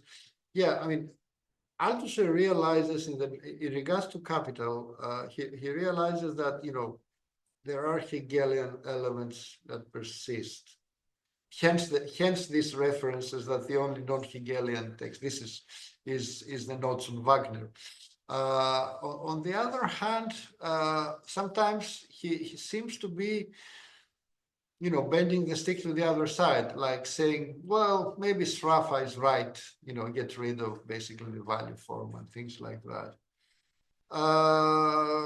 So I think, but you have to understand that too many of the texts and this should be a kind of a disclaimer in all Althusser texts. Althusser always writes texts that intervene. And to put it also in personal terms, we know that generally he writes his texts in bursts. This had to do with his difficult personal condition. He was suffering for a very, very acute and serious form of depression. So he would always write in hypomanic phases and some of the traits. I'm not obviously not putting this as a negative term, obviously, but you can see the trait texts that are written in one hand. And he was also extremely overdetermined by debates, even by words. I will give an example of that. We all know this kind of devastating critique of Gramsci in Reading Capital, accusing him of being a historicist, etc., etc. The same Althusser that a couple of years before, in Contradiction and Overdetermination, has this footnote that says, who else has thought of that? I can only think of Gramsci. I mean, at the most crucial question, he only think of Gramsci, and we know the letters he writes to Franca Madonia about how fascinated he is by Gramsci. So why? Because in the French context of the 1960s, and sometimes it can be, please forgive the use of the word, for petty reasons, petty party reasons. So in the 1963, 64, 65, the big debate inside the French communist movement and especially the youth is against the Italians, a kind of who thought that Italy was kind of representing a more democratic, but they also thought he and his troops thought that they were also more reformist, so we need to attack the Italians, so let's attack, which sort of creates a climate. I'm obviously exaggerating, attack, let's say, also Gramsci, which by the way, is the reason for the 1964 text on problems, the student problems. It's also a kind of thing inside the particular debates in the communist youth. So sometimes he got, for example, and this, for example, second half of the 1970s, again on Gramsci. Why he goes through, he reads Gramsci, he reads I think he reads the Giordatana edition, he reads Christine Bisiglick's book. Why he again becomes so critical of Gramsci? Because Gramsci has been used in the Euro-communist debates. So many of the things he often writes are part. And he could also write, he also had this tendency, if I'm going to appeal, I have to write in what the French call langue de bois, this very traditional communist, jargon. Whereas he's obviously moving theoretically beyond those tropes. So I think, yeah, it's a little bit more complex than that. But to be fair, he does remain faithful to contradiction and overdetermination. Think of all his texts. The two texts he remains always faithful to are the Montesquieu monograph and the contradiction and overdetermination. He never abandons this text, and you can find positives. But about reading Capital, so I think the references he makes to Bidet is, oh yeah, Bidet is very good. He proves I'm right. He also proves that there's more Hegel in that. This is a part of intellectual history, this kind of influence that has not been written. But I would use a phrase, not from an economist, but from an anthropologist, Emmanuel Terret, which actually is I actually interviewed him about 10 years ago. And I was asking him, when this out came, did it look structuralist to you? This was basically, I said, no, it was a moment of liberation for us. And you have to understand that for Marxists, reading something like for Marx at that moment was a liberating. Oh, I can read Capital in a materialist way. I don't have to go into all this complex and suspiciously idealistic, let's say, things like the Hegelianism, etc. I can bring forward the scientific potential, the radical potential, the confrontational, the antagonistic potential. It's a kind of a liberating thing. The only other thinker that had a similar liberating effect from 1961 to 1965, I like to be specific on the time frame, is when young activists and scholars read Mario Tronti's editorials in Quaderni Rossi and La Classe. It was the same liberating effect. I'm not saying that. Yeah. No, I agree with you. So I think. And for people like, let's say, the regulationists, yeah, it was a liberating. And the regulations, they were radicals. Some of them came from a Maoist tradition. So yeah, Althusser provided a kind of let's say, critical scientificity. And the work of Jacques Bidet, in this sense, which is singular. Jacques Bidet is a very important figure. I have the greatest respect. I disagree on some things like his meta-structural and meta-theoretical aspects, but he's a very nice person as well. But it's interesting that, even though, despite all this very negative, opinions of Althusser of working on Capital, someone like Bidet manages to produce this excellent work on Capital, the value form, under the influence of Althusser. By the way, he's not the only one. to give another example, one of the most prominent value form theorists is now Michael Heinrich. And Michael Heinrich also is Althusserian in his, and this is, people that know these debates perhaps should remember that I think there's an article by Backhaus and Reichel saying, you're right, yes, you're right, with what you say about it, but that Althusser, why do you bring him on board? So I think, and coming from Greece, I can point to the work of John Milius, another important Marxist worker, also, but I don't think that Althusser's, sporadic, very negative references were a block to people wanting to work on these subjects. But obviously, as I say, some of his texts are very polemical. They have to be read in their context to try and to have, let's say, a symptomatic reading also of Althusser himself. And just for people to know, Panagiotis in my book gets lots of references because I continue my argument with him in paragraphs throughout the book, including on the letters of Madame Brown. And about the dictatorship, I think it was Conrad's comment or sorry, Daniel's comment. I think that one of the Althusser's insistence on the dictatorship of the proletariat, which was a very against the current position. It was because at that it was a position that basically sort of demonized him, said, "Oh God, he's crazy. He doesn't understand how things are moving." Was exactly this idea.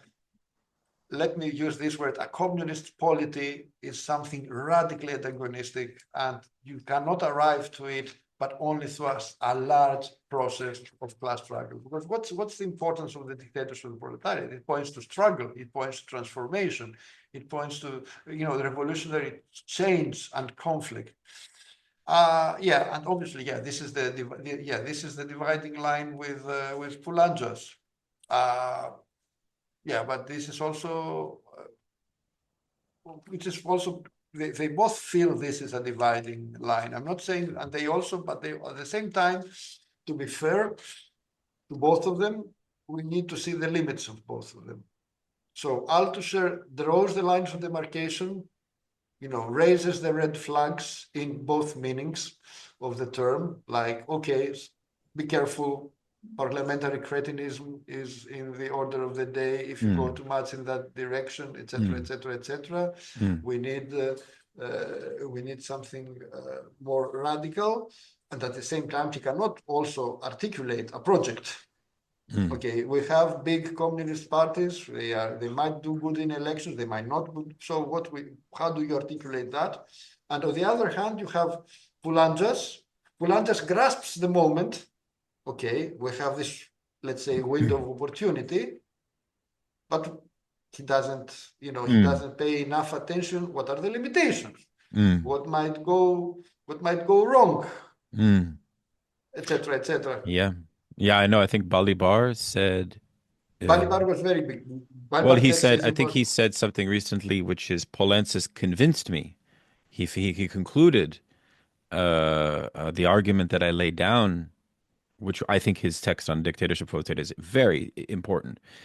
But his position kind of moved the needle away from Lenin as I see it, for good and bad, maybe, it's an interesting move. And then if you take somebody like Laclau, it's like even further moving it away. But Conrad has a final comment, and then I think we'll conclude this session. Okay, so I get you to do hieroglyphics a little bit, but there's to our discussion about the link between the generalities and Spinoza's forms of knowledge. There's a line in Lire le Capital, the synchronic is eternity in Spinoza's sense. And if you take that at face value, or maybe just if you take it at all, it doesn't seem to make a lot of sense. Because the synchronic is usually connected with the analytic of the conjuncture. It's juxtaposed with the diachronic. It refers to something which is, in the moment, right? And eternity, right, which is usually associated with Spinoza's third kind of knowledge is very much not that. So how do you have any reading of that line? Because that is a really puzzling line. And I just wondered, Panagiotis, if you had any, what you think that means, if anything. Well, I think, yeah, that's indeed a puzzling line. I think what Althusser tries to say is that it's exactly the need to understand that historicity is immanent. So the historic is part of the now. So there's no like now and the diachronic as something different, because this ends up into a metaphysic. The diachronic becomes kind of the real teleology, the synchronic kind of a mere, appearance of it. No, everything is now. If you're looking at eternity, which means, both knowledge and what in Spinoza, obviously, it has other moments, and also if we follow Alexandre Materon, let's say communism, kind of communism of spirits, this is in the synchronic, in the dynamics that are here. They are here. They're not coming from the past. You're not going to encounter them in the future. They are here as different rhythms. Perhaps you cannot see them. Reality is opaque. You live in generalities one. You have to find a way to produce knowledge, but they are here in this plane of immanence. This is where you can find. And if you think of that, this is the most hopeful thing one can imagine. Because, hope, by the way, hope is a bad, bad effect in Spinoza is kind of, because, kind of negative, but if we, let's accept it. There's nothing more, depressing than the idea that everything depends on whether you are on the right moment of history in the sense of a grand narrative, or hoping that something is in the future. I mean, hope is if something is possible.